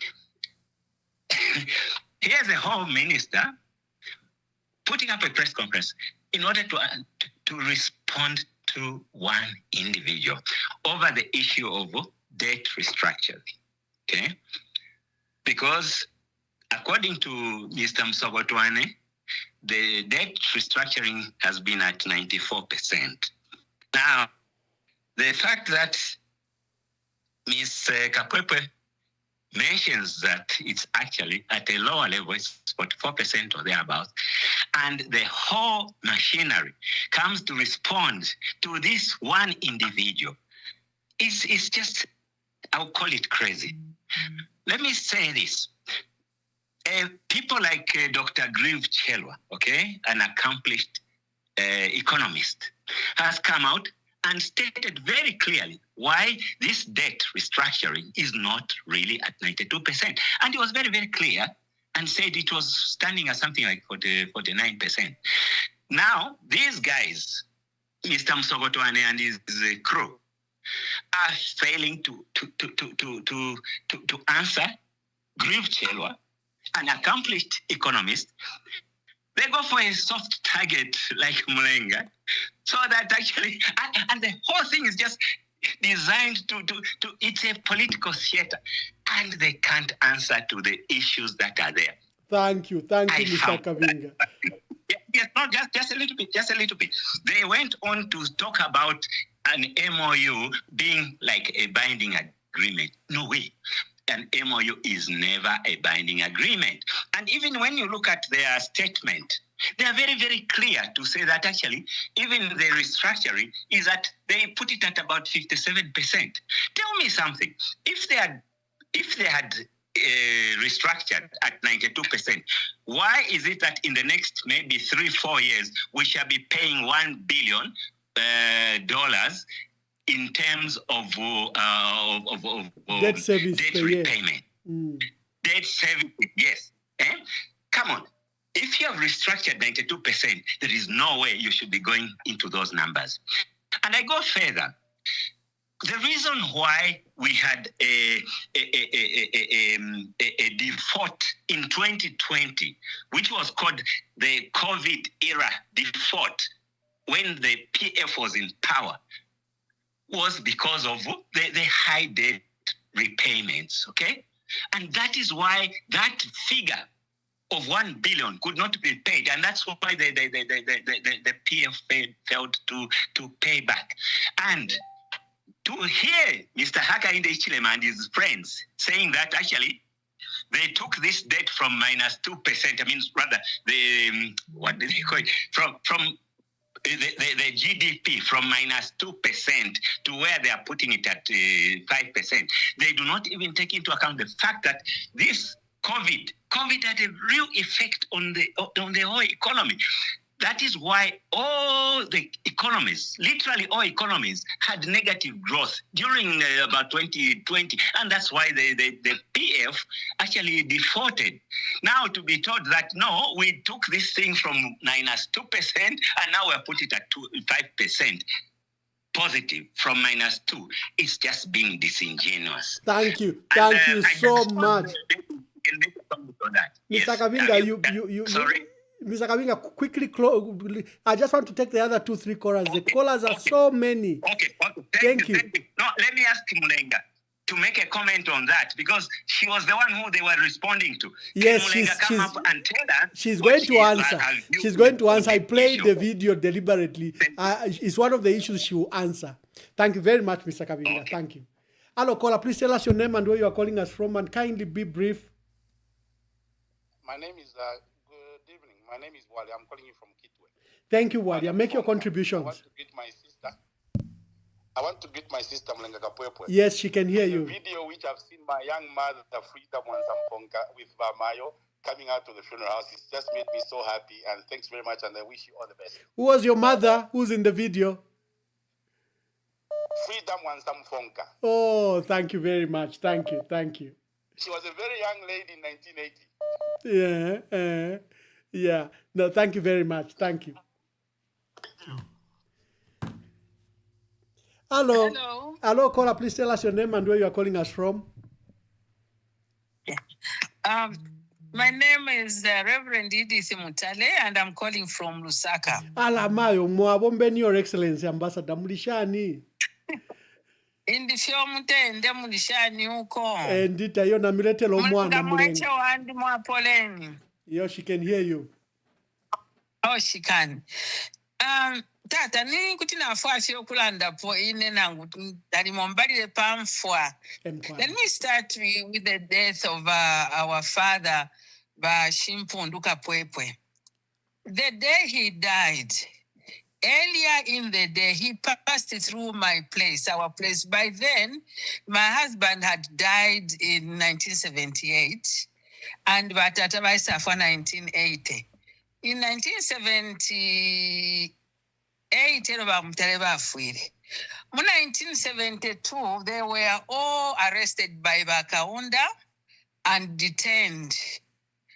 Kaunda had also banned the UPP party. I think you remember that history. Yes, we discussed it. That is the time most of our people were arrested and detained by Johnny Chisata, by Justin Chimba, by Msonda Chambeshi, by Pota, by Robinson. A lot of them.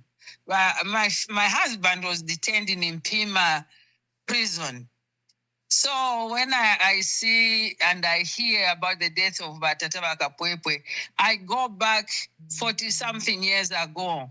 I was a very young woman then, and I had children. We were left alone as widows and orphans. Of course, you know what we went through. It was a big problem. But the day he died, he had traveled into Kitwe. He came through my house. He was checking on us, those whose husbands had died, the ones he was with in the party that he had formed. So he came, Mayo, how are you faring? I said, Tata, we are trying by God's grace. And he was telling Remy Chipidi, some people can remember him, and Abel Mulenga. Those were some of his lieutenants. He said, please continue looking after Abana Bandiaba. Then he traveled to, I lived in Chimwemwe after leaving our house in Ganeton. We came to live in Chimwemwe. That's where Batata passed through that day. Then he traveled to Kalulushi. Only to hear Batata had suffered a stroke, and the rest is history. And I had never seen many crying. He died in Chibuluma Mine Hospital. That's where our sister, Dr. Sampaka Pwepo, was working as a doctor. And we went there. Didn't we cry? We said, now, where are we going? We have nobody to look after us. Anyway, and those who were able, they traveled with the body to Chinsadi. I think that's where Mulenga is talking about when they went. The Reverend George Sangas of this world, you remember the story where he said, but one thing I learned from Batata Kapwepwe, of course, he was a firebrand. You can't compare him with anybody. That man was a firebrand. And for me, even up to today, I dreaded people who ill-treated him. William Banda, you remember he Lubama Market Padia. Who does that? And William Banda should be hearing this, that I still remember what he did to our father. So, Bakaunda went to Kuchililo. He was told not to say anything. He obliged and he sat. Now, here is a situation in Aba Lungu. Where is the problem? Why can't by HH learn from what Bakaunda did? For me, that day, the 18th of October, this is the day of prayer, fasting, reconciliation, and whatever, when he attended. I thought that was an opportunity where he would have turned things and people would have even said, so this is a new person. Because during those prayers, but HH would have first and foremost acknowledged the man who declared 18th of October as a day of prayer, fasting, and reconciliation. Just to say, I want to thank my brother who did this. And at that time also, he would have apologized to the people of Zambia, saying, I am very sorry that I called this day as a useless day. If it was a useless day, why did he go to attend that day? And for that. I think Yaptuka. Thank you very much. Mulenga, are you ready? Let me put you on the spot. You have so many questions. You can start with the issue of the Minister of Finance and scan through. Dear viewers, let's allow Mulenga Kapwepwe to answer to all your questions. Yeah, you are on. Thank you. I hope you were writing some of those questions because there are quite a lot. I was jotting some things down. Okay, so can you hear me, Emmanuel? Yes, you are on. Thank you. All right. Okay. So to the Musokotwane response, I agree with the caller that I was also quite astounded. Let me say that there was a whole response that was crafted to answer me, who is just a simple, as we used to say in the army, a simple, stupid citizen. I was basically just, expressing what actually I had gone through in a sense. I was listening to the president very closely when he was speaking in Parliament, when he was speaking to the National Assembly. The president made the following statement in his parliamentary speech. He said, Madam Speaker, the UPND New Dawn administration has made positive strides in enhancing fiscal prudence and addressing the debt crisis. Today, he said, we are happy to report that over 92% of our external debt has been successfully structured. This fall, and it says the point 19 of his written speech. So actually, when I was listening, I thought, hey, we've restructured 92%. I was actually quite impressed. I was like, wow, okay. This means that we're nearly there. There's only 8% left. This is coming from the president, so I'm confident. And then, of course, a few days later, I read this Pricewaterhouse article where they're talking more about 44%, 45%. And I'm thinking, but the president said 92. How come this report is talking about 44? I think they were talking 44, 45. And so when I spoke about it on television, I was actually referring to the fact that I had listened to the president. I had even read the speech, and he said that we had successfully restructured the debt. Over 92% of the debt was successfully restructured. Then I see another figure.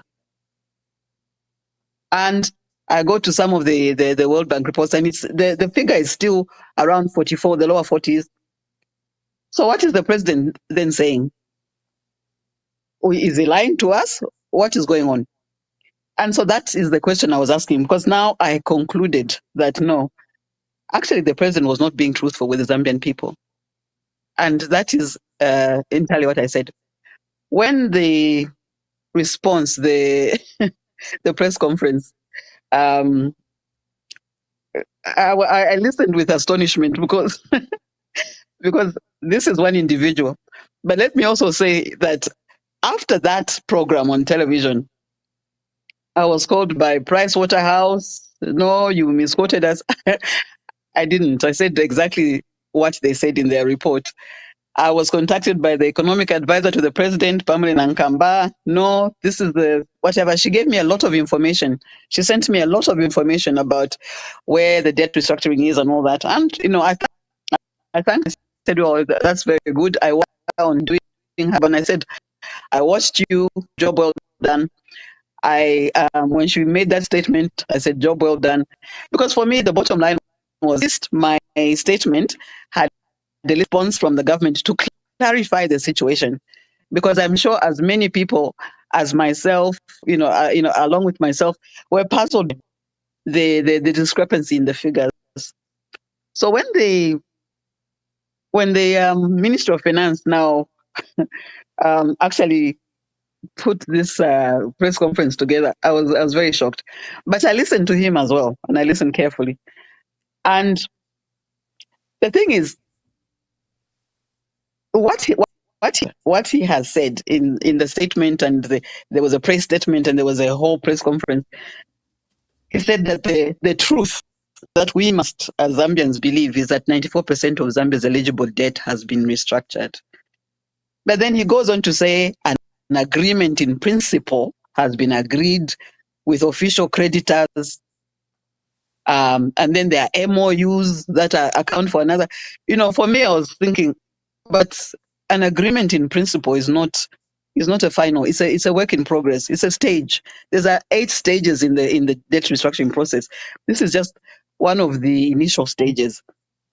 It's MOUs. MOUs are not binding documents. They're not legal documents. They're just agreements that this is what we're going to do, but they're not even legally binding. So for me, I'm thinking, okay, then he gives a figure of there's been new signings, now it's 57%. And I'm thinking, okay, that's new information. But all the information I got from the advisor to the president, the economic advisor to the president, didn't mention the 57%. So now I'm more puzzled. Did this 57% happen after I had spoken on television and by the time the press conference was held? Because the documents that I was sent from the economic advisor to the president didn't actually mention the 57%. So I don't know whether the economic advisor didn't get the latest information from the Minister of Finance. I don't know. But even that kind of struck me as, as you said in the beginning, I'm an author. So therefore, such details actually strike me. So for me, what I'm trying to say is, I agree with the caller who was talking previously. The truth is that clearly the statement by the president was not truthful. I think he was making a political statement instead of an economic statement, and making a statement that left out a lot of detail. Yeah. If he had wanted, I think, for me, if he was aiming to be truthful with the Zambian people, I think what he could have said was that we have been in discussion in terms of our debt.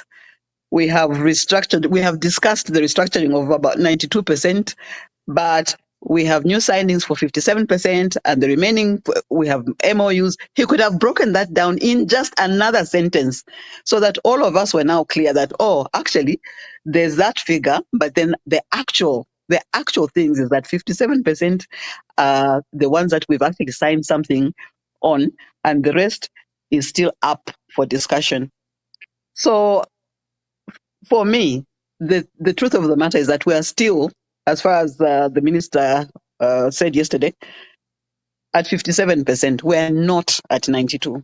So as far as I'm concerned, I think the president could have been more truthful in telling us exactly what this is. And it wouldn't have taken more than another sentence to explain to the Zambian people that 57% is this, 45% is this is where we are. Because that is being truthful with the people. And we have the right to hear the truth. And that is what I have an issue with. Mulenga, you are right. Like Dr. Grief Chelwa stated, and like many reports are stating, and one of the reasons the IMF could not give Zambia, because Zambia is already looking for another debt, was that you have not resolved your debt issues, that you have not completed the debt restructure, and that you have not resolved your domestic debt at international level. Yes, you've signed MOU, like you've said, in understanding up to 92%, but the actual debt restructured stood at somewhere 46%. Unless there's something dramatic, they are now using a new figure, 57%. I think that's where the truth lies. So only 57% of our national debt, that's been outstanding, has been restructured. And I wish that they also could speak to the debt they are accumulating. Remember, they are condemning the PF. Every time anyone raises the issue of debt, say we are cleaning up what the PF left. Okay, if the PF left this debt, why are you accumulating debt at such a faster rate? The debt was $11.9 billion in 2011, in 2021, sorry. And now it's standing at $15.7 billion. The local debt was at 178 billion. It's now standing at 242 billion. Those are matters, 242 billion kwacha. Those are matters of serious concern. We have a debt you are resolving, but again, on the other hand, you're also accumulating debt at a very fast rate. So many people have agreed with you. You are not far off from the mark, even like Dr. Griff Chelwa stated. And even when you listen to Felix Nkulukusa, again, the information that we'll be spending about $1 billion in debt service defeats the whole purpose of debt servicing. Because people thought when you restructure your debt, you should be marginal in your debt service. It should be very marginal payment. But if $1 billion is going to be spent every year, what did you restructure? Yeah, thank you. Yes.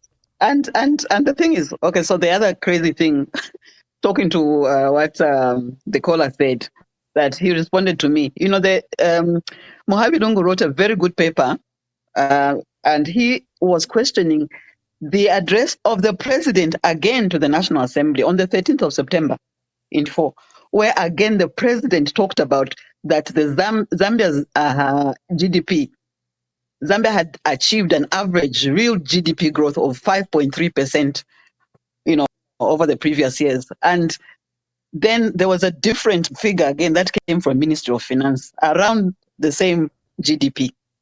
And Mohamed Lungu questioned, again, he also questioned, what was the president, where did the president get his figures from? Because they don't match the figures of the Ministry of Finance. So my point is there any coordination between the Ministry of Finance and the president and his office? Or what is going on? Is this deliberate or what? And you see, what, for me, I'm an author, as you said, and one of the things that struck me is because before that parliament, the National Assembly address, the president made it a point to show us a picture of himself saying he was writing the speech the whole night. He was burning the midnight oil, writing this speech that he was going to present to parliament, meaning he's the one who wrote it. Now, Emmanuel, you and I have worked in government, and you know that no president actually writes their own speech. So I don't know what that was about. But it gave him ownership in terms of what he said in the House. And so for me, I was questioning him because he had proclaimed to all of us that he was the author of that document, and he had written that figure. So, you know, my question and my position still stands that 92% is not truth. It is an exaggeration, and it could have been broken down very simply and explained to the Zambian people. Very, very simply. In another sentence, he could have cleared the air for all the Zambians to understand what is going on in the debt restructuring. And we do have a problem with the domestic debt, and we need to resolve that very quickly. I know that the bank governor had traveled to the States, and one of the issues was this local debt, the domestic debt. So I hope it's being addressed urgently, because that one has also ballooned out of proportion. So we need to, you know, address these things, and we need to, you know, I hope the figures start matching so that we actually address the problem as it is in reality. Thank you very much. Your general view as we begin to close, there were a lot of questions for you about the history of, I think, Chinsali, the issue of, someone asked you about Lenshina and Mwamba, who you had just recited. What did Cha-Cha-Cha mean? What does it mean? And as a historian, reflect on that. Yes, I think the first question was about Julia Chikamoneka. Yes. Julia Chikamoneka was actually, she was, I guess today we will call her a marketeer, because she actually had a stall in the market. And she became very involved in the liberation struggle, in the freedom struggle, and organizing. She was a very good organizer. And one of the things that we remember her for is that when MacLeod was coming, he had been said the British government to come and it was like a commission of inquiry to come and inquire about the state of Northern Rhodesia, whether it should still be a colony or whether, those questions. And Julia Chikamoneka organized women to go to the airport, what is today the Zaf airport. Women marched there from everywhere in, what do you call it in English? They were naked. Meaning they were just in their traditional underclothes, breasts bare, everything. And they marched to the airport semi-naked, and they had posters and they were saying, Iwe MacLeod, you must give us our independence. And when that British gentleman stepped out of the plane and saw these naked, for him, white people breasts are nakedness. To see these naked people, it really shifted his perspective to the point where he actually had tears in his eyes. And when he went back and gave a report to the British government, he was totally sympathetic with the Northern Rhodesia, the African cause, if you want, of the Northern Rhodesian struggle. And he actually got into a bit of trouble over there because they said, "Now you went, who softened you? You went and softened up because they were saying you should have,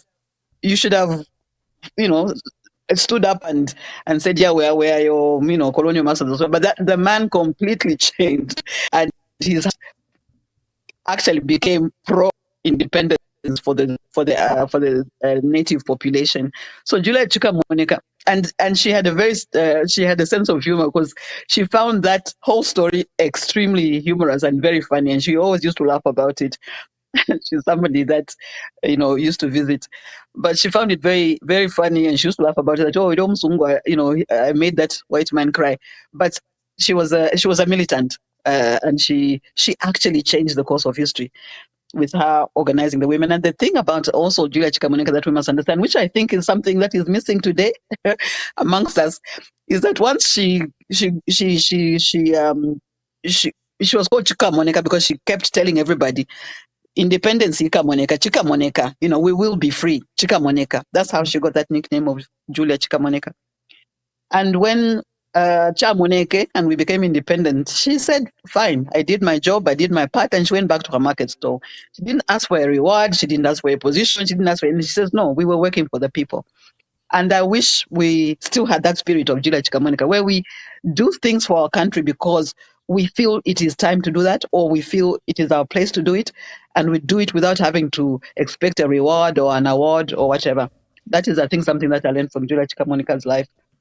She did not want a reward. She got an award, of course, but she didn't want to be rewarded for what she had done, because she thought it was my duty to do it for the Zambian people.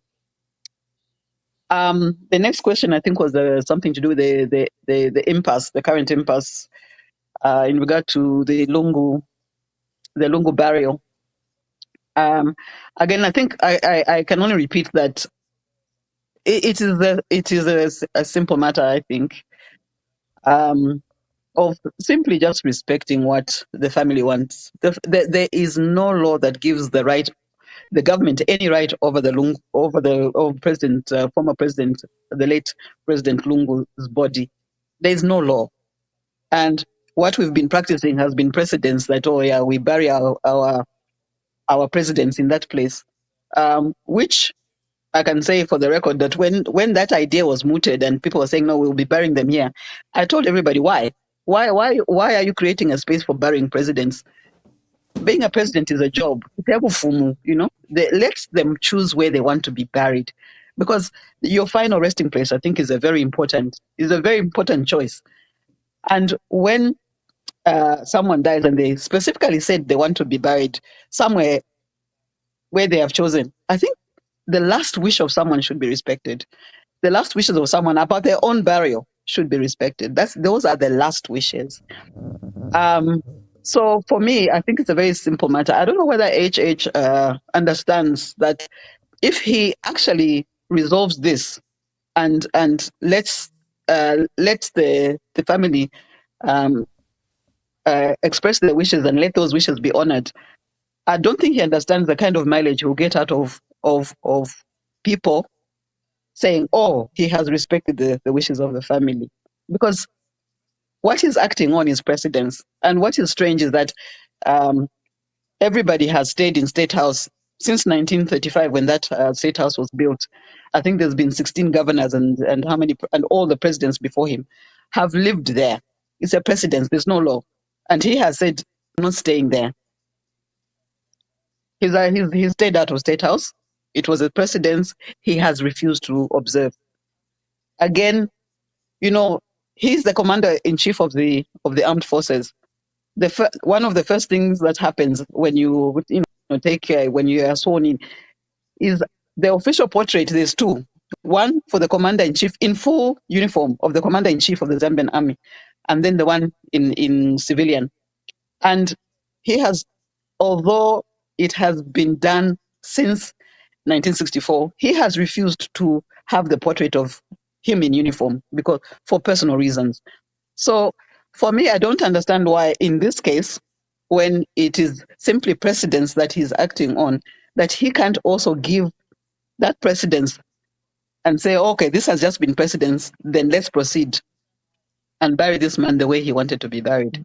So, one thing that I think he should understand is that, you know what, we don't understand, most of us don't understand economics, and we don't understand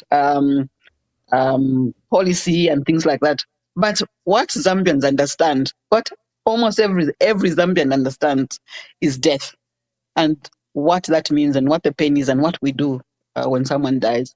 So for me, I would actually, somebody asked, would you advise HH? Would you be willing to? Yes, I would. I have had chance to sit with HH a number of times, and some of those times I have actually told him, I think, things that maybe other people won't say to him, but I did. There was one time I was sitting with him, and I said to him, "This CDF thing that you have introduced, I don't think it will work.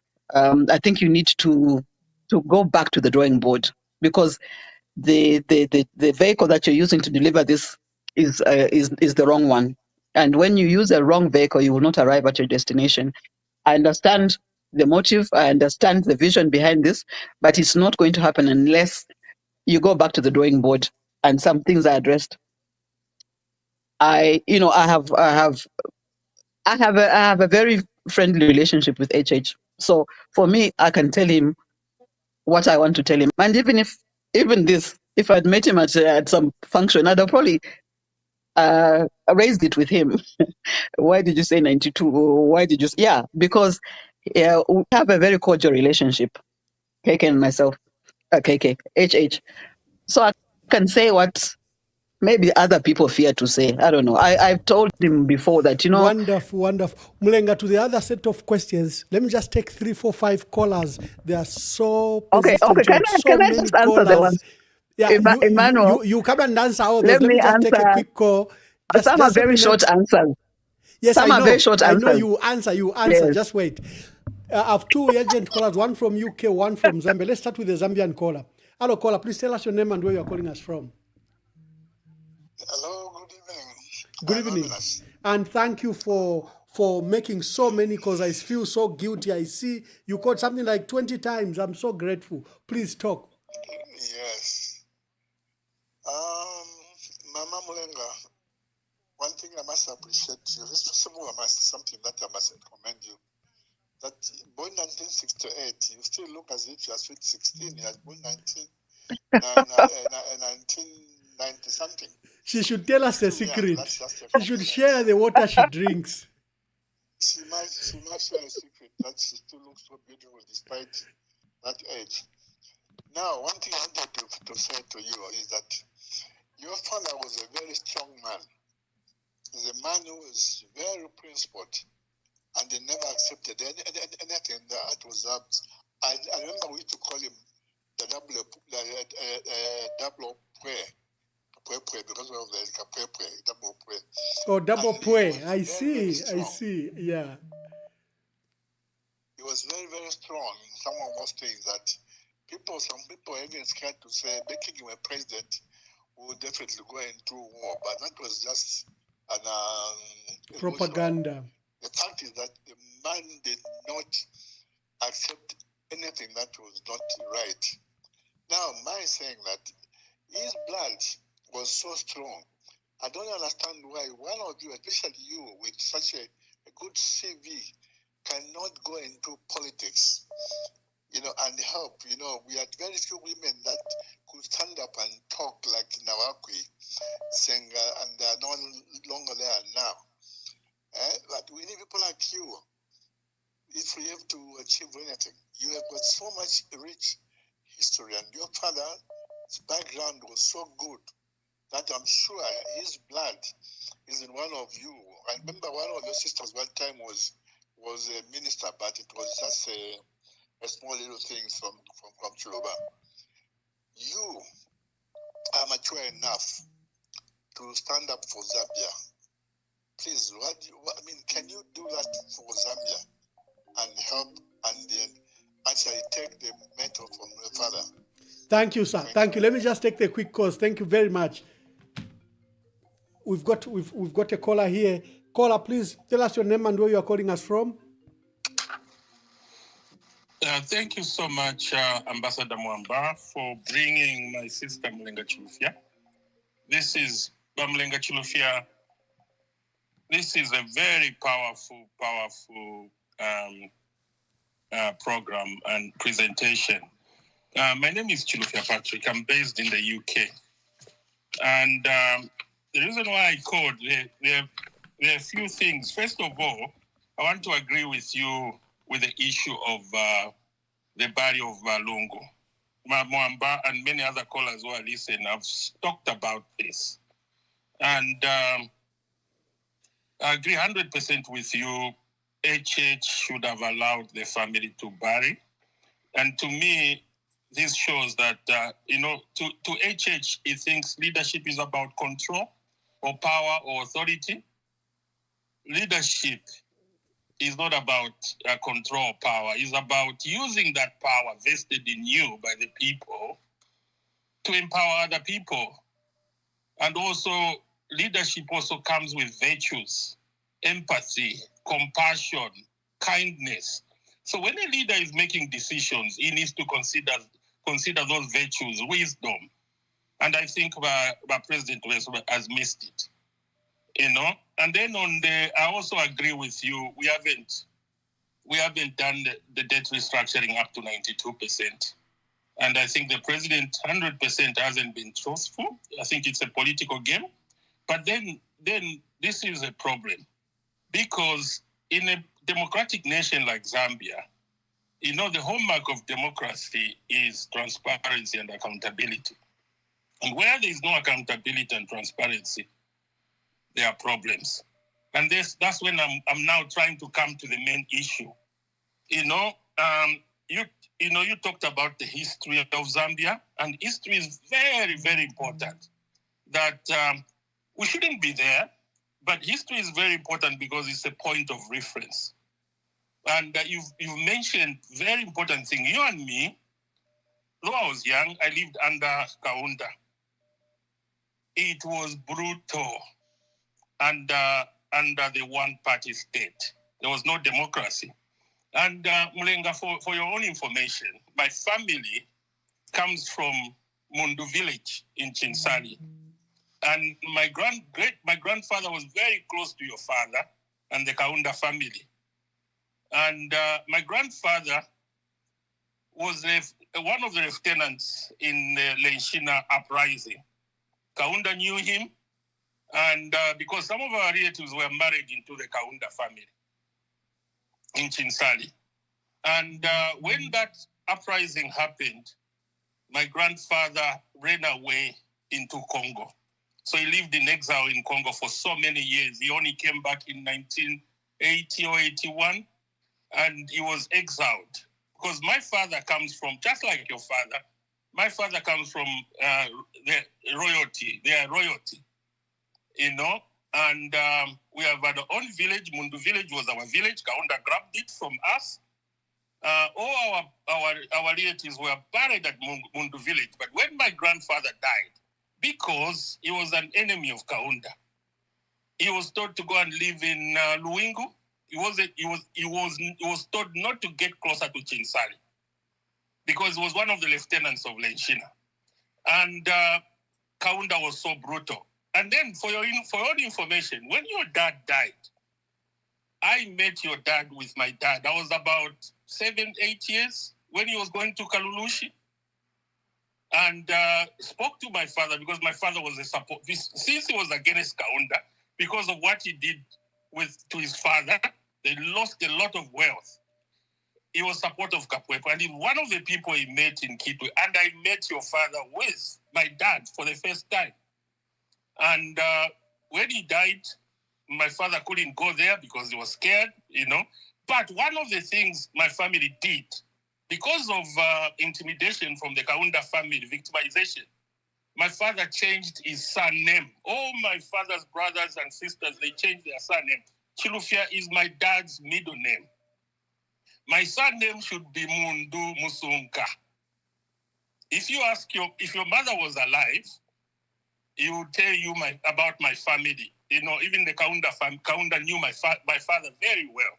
But the point, Mulenga, I'm trying to drive is, history is very important. But Gen Z needs to learn the history, because the way our country is going, with HH insisting of the Bill 7, this country is sliding slowly to one-party state. We're already a de facto one-party state, because in a democracy, there is no way a president would lie about debt restructuring. And there is no way a president would hold a family to bury a person against their will. So, Bachilufia, I want you to advise. You lived in Kaunda. You saw how he treated your father, though you reconciled, which is a good thing. The way he treated my father, my family, he was brutal, because all the institutions were controlled by him. And this is where we're going.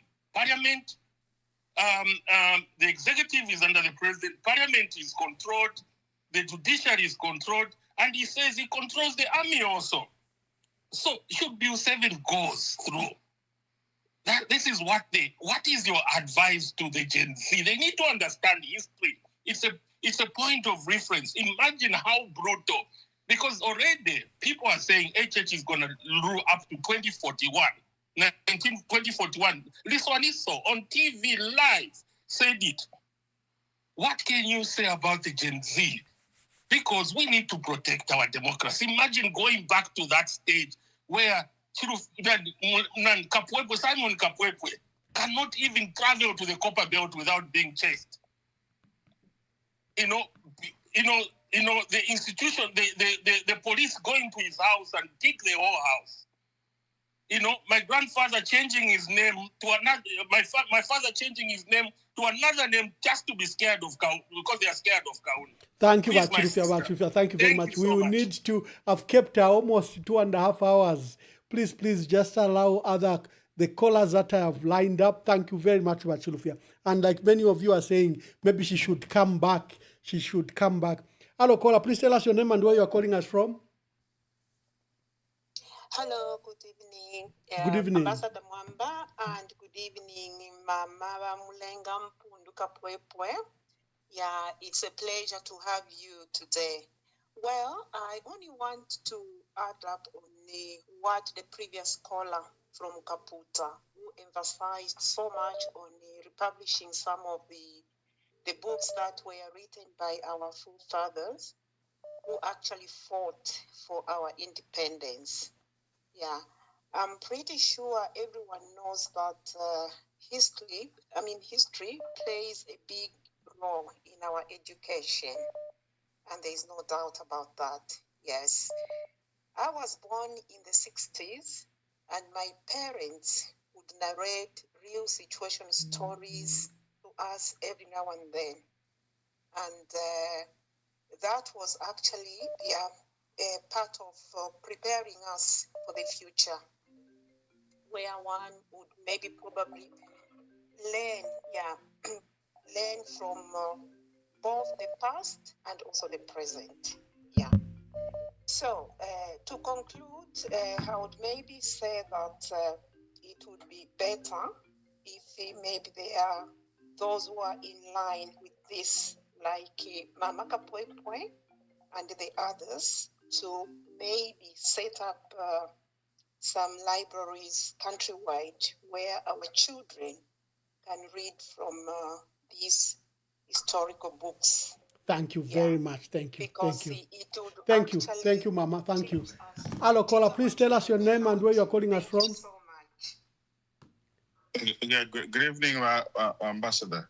You are our last caller for the day.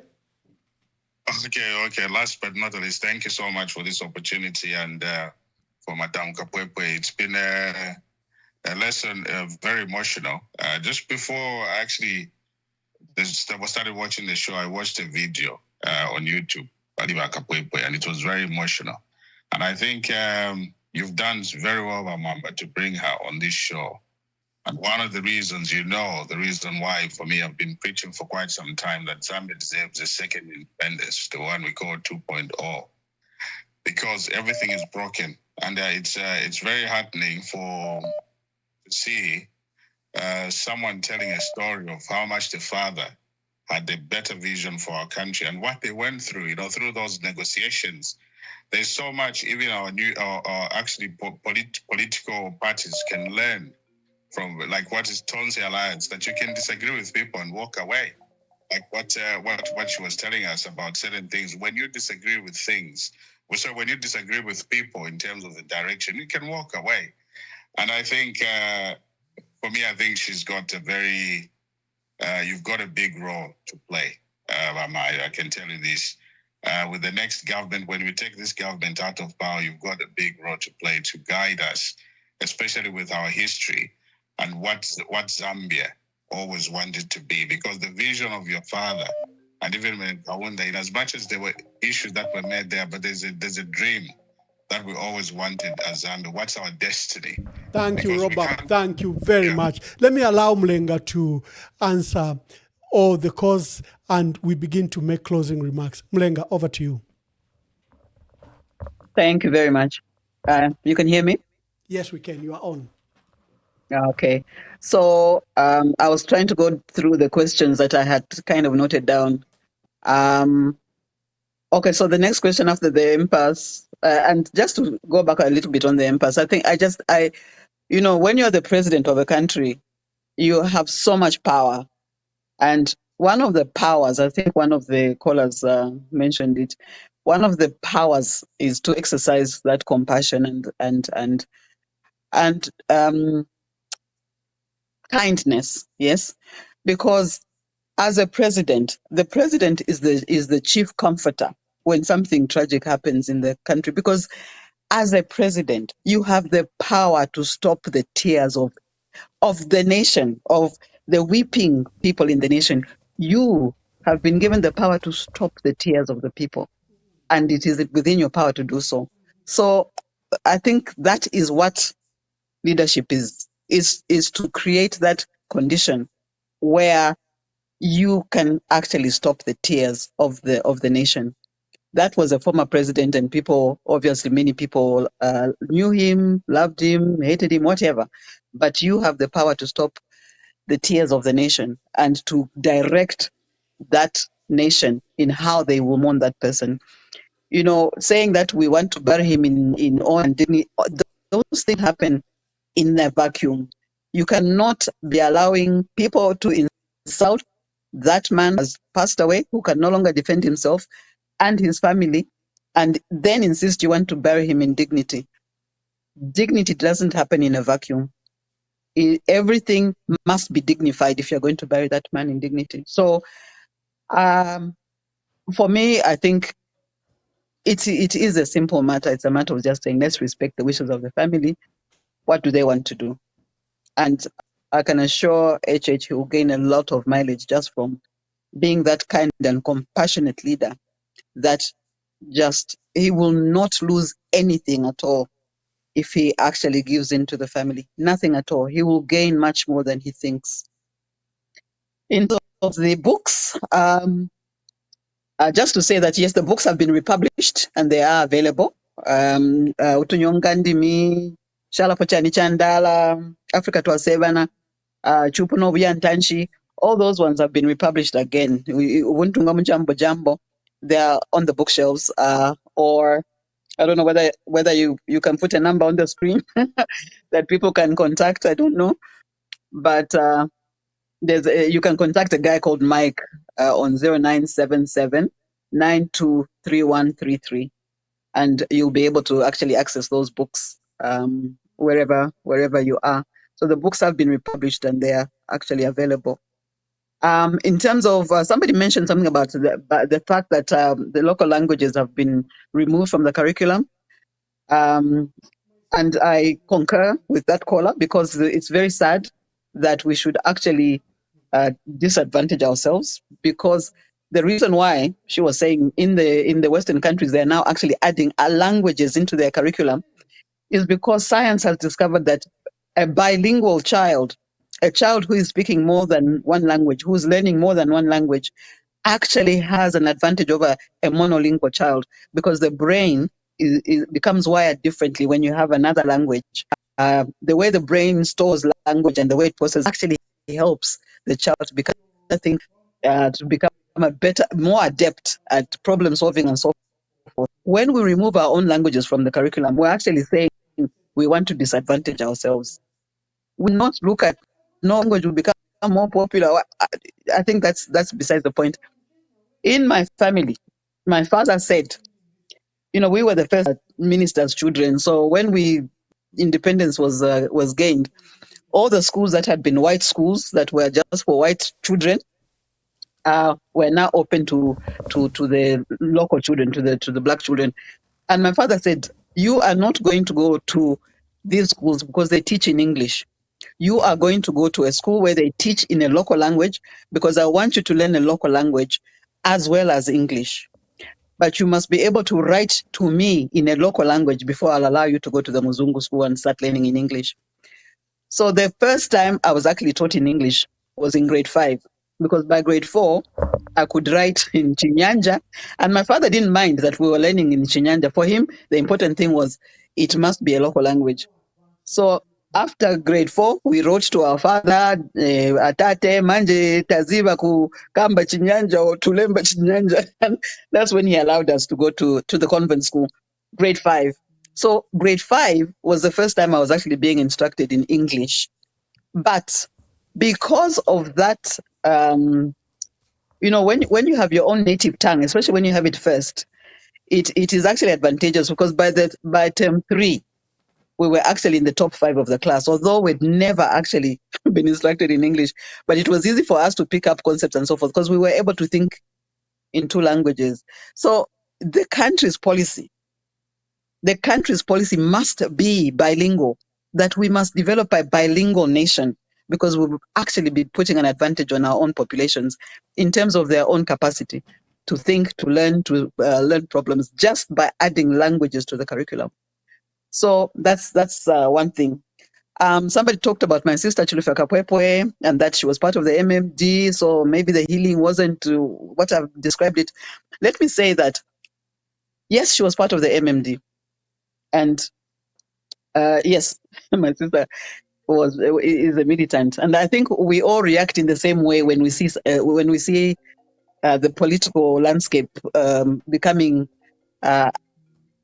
perhaps tough or unfair, or these injustices. So she joined the MMD because she felt that way. But let me also say that straight after the MMD lost, my sister went to see KK. She went to see him. So when you're talking about, maybe the reconciliation was, she, as part of the MMD still, they had just won. They had just put Kaunda out of power. But she had another one, and she went to see him. And she went to see him and his wife. And they had a chat, and he was for that she had come to see him. So when I'm talking about reconciliation, yes, but it's too, and that's, I think, the important thing. In politics, and I hope that Zambia will take this lesson to the heart, especially the Zambian politicians, because my mother always said this when people came through our house, and many people came. In politics, treat each other well, because you don't know when you'll need each other. You know, there was a very nice post on Courseway about Kaunda and Kamanga and whatever. First call me, I hadn't even seen the post, was the Kamanga. One of the, oh no, we've seen that post, it's terrible, you know. And I want Zambians to understand that our far been bitballs in politics, but we, even as a, because this is what we were taught, we still remain friends, and we are all friends. The first cabinet children are all friends up to now. Although, as you mentioned, Nalumino Mundia also broke away and formed his own party. We have our parents on different sides of the political spectrum. But what is important for everybody to understand is that Zambia is bigger than all of us, and I think that is what we were taught, and that is what we practice as children of those people who fought for independence, fell out, made up, fell out. We are still friends, and I hope that is what Zambia will always reflect, despite our political differences, that we will always remain in harmony. That's very important. What advice are we giving HH? As I said, for me, every time I'm with HH, I can be very frank because we have a very cordial relationship. And if he wanted advice from me, I'd be very happy to give it. I told you I was a technical advisor to the EU. And one of the programs that I did was to send about 24 women to Ghana who were involved in arts and crafts those days. That was 2003 or something, long before Lungu became president or anything. But one of the people who went on that trip was Esther Lungu, because she was very involved in, she's actually very artistic. She was very involved in the arts and crafts sector. And it was the arts and crafts sector that was involved. And, you know, women applied, they were selected by a team of people. And Esther Lungu was one of those. I know her. That's what I'm saying, that I do know. And so advice, I know it is something that I think is very possible, because I think we have to resolve the situation. Edith Mutale, I hear you, and I remember you, and thank you very much for your kind words. Also, I'm hearing a lot about the story and how to preserve it, and how do we make sure that the young people get to understand who was who fought for what did they fight for. I find it very discouraging that even only after 61 years, people have forgotten who Nalumino Mundia was, or Sipalo, or Elijah Mudenda, or, you know, we have to keep this alive. And I'm hoping that the curriculum and the authorship of books will also help us to go forward in this way. But we have to direct these things at young people, and a country that forgets its own history so quickly, I think, is headed for disaster, because we will repeat our mistakes. When someone, I think, was talking about, we cannot go back to what we went through under the one-party state, under Kaunda. That is very true. And if we haven't learned a lesson, we can find ourselves back there very quickly. So we need to teach the people. And when we also see that things are not going right and we might be sliding back towards that time, I think we should stand up and we should start talking about it. And I think that is why I think I am particularly talking about this, because I do have my own fears about where this country is going. I have my fears about, you know, where is this country going? Because some of the things that I took for granted, and that I've also seen happen in the past, which were not very positive, I'm thinking, I do not want to see that again. I do not want to see what happened to my father, for example, being beaten in a public place, happen again. I do not want to see, I remember once standing in Cairo Road and seeing people burning the effigy of my father. I do not want to see that kind of hatred again. Well, so when I see the Kadarism and people being beaten, whatever, for me, it's very personal. And so someone is saying, oh, would you be running mate or whatever it is? Sometimes I think for myself, sometimes it's the people who choose the leader. Sometimes the leader doesn't even choose themselves, but the people say, you must lead, and that person becomes a leader. So when you're running mate, you're simply picked by people. So If somebody picks me, maybe. But it is certainly a time to rise. It is certainly a time to take interest. It is certainly a time to care that things go right for the Zambian people, because we only have this one country.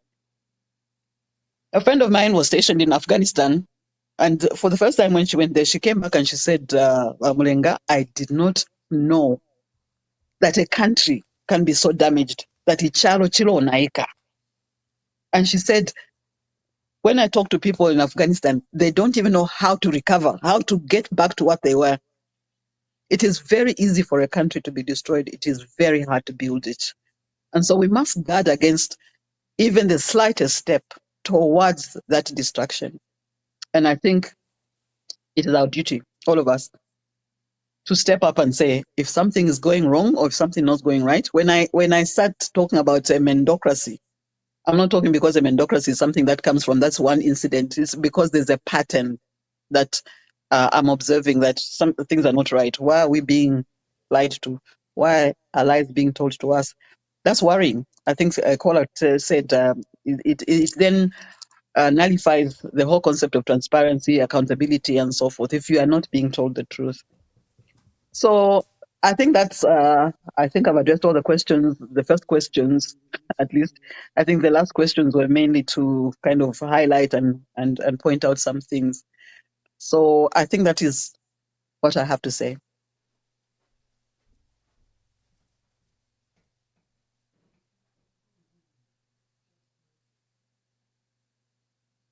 Hello, Emmanuel. Emmanuel. Yeah. Emmanuel. Thank you very much. Mulenga, this has been a very inspiring program, and I'm glad that you've touched on issues of cadreism. You've touched on concerns that our people have about the direction of our country, and probably would call you once again. The callers are still coming. I'm so sorry. These are the only calls we can take. We've kept her for 3 hours and she's out of town, out of station. You forgive us, but she's given us all the meat, the history of our country and the future of our country. Just give us your closing remarks. My closing remarks, I think, are to maybe the current situation and a plea for everyone to go and vote, to go and register as a voter. That is one way we can actually have a voice. And if there's anything that is not going right in terms of your voter registration where you are, please make sure that you can highlight it so people know and maybe address whatever it is that's going on, because that is the only way we can speak, and that is the only way we'll be able to determine our own destiny.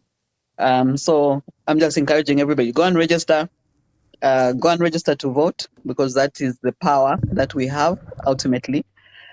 I ask you to do that. To the political parties, please unite. Please let us not waste the people's time, let's say. Let us unite, find a leader, let's go forward and go to the elections.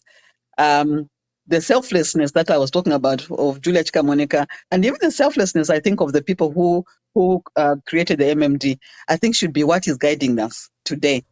Not everybody can be a president, and some of it we must acknowledge ourselves and step aside.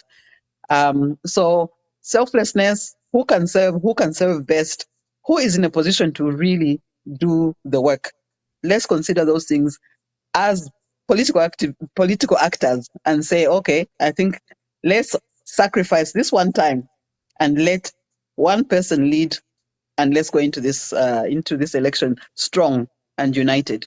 So that's one thing I think I'd say to the political parties, that let's sort ourselves out. Let's, the people of Zambia are waiting. I mean, everywhere you go, this is the worry of the people. Who are we going to vote for? So let us, I think, as people, find, for the political parties, find a leader. The people are ready and they know what they want. So let's go forward. They will state what they want, and we have to give them what they want. Ultimately, whether they choose UPND or whatever, but let us give them a choice that they can point at and choose and say, this is the way we want to go.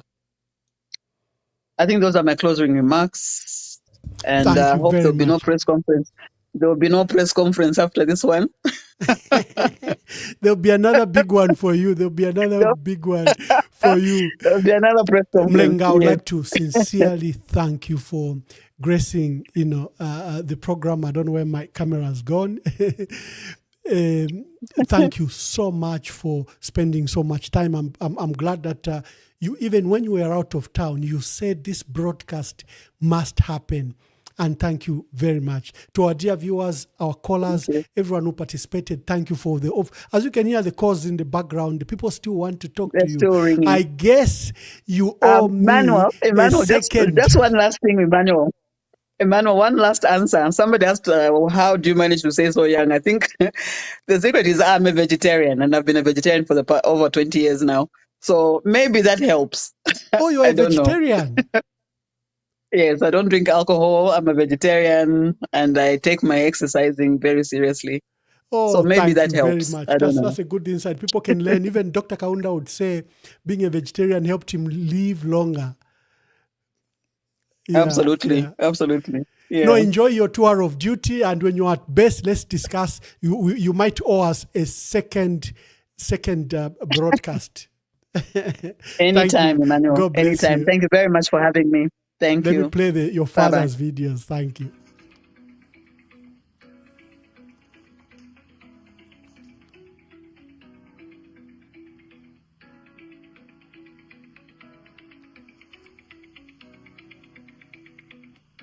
Bwana tabanangu chimwe chebo ichingatira pakukumbatana pabwananyina tuyinamika finso tulolese patunono tuli abantu. He was born on the 12th of April 1922 and died on the 26th of January 1980. Did you know he spoke fluent English, Bemba, Lozi, Namwanga, and Swahili? Did you know he served in the Northern Rhodesian government as Minister for Native Agriculture? Did you know he delivered the first speech by Zambia after her admittance into the United Nations? Did you know he influenced the change of dress code for Parliament to include traditional attire when he refused to wear a Western-style suit as per requirement? Did you know he represented Zambia at the state funeral service for Sir Winston Churchill, former British Prime Minister?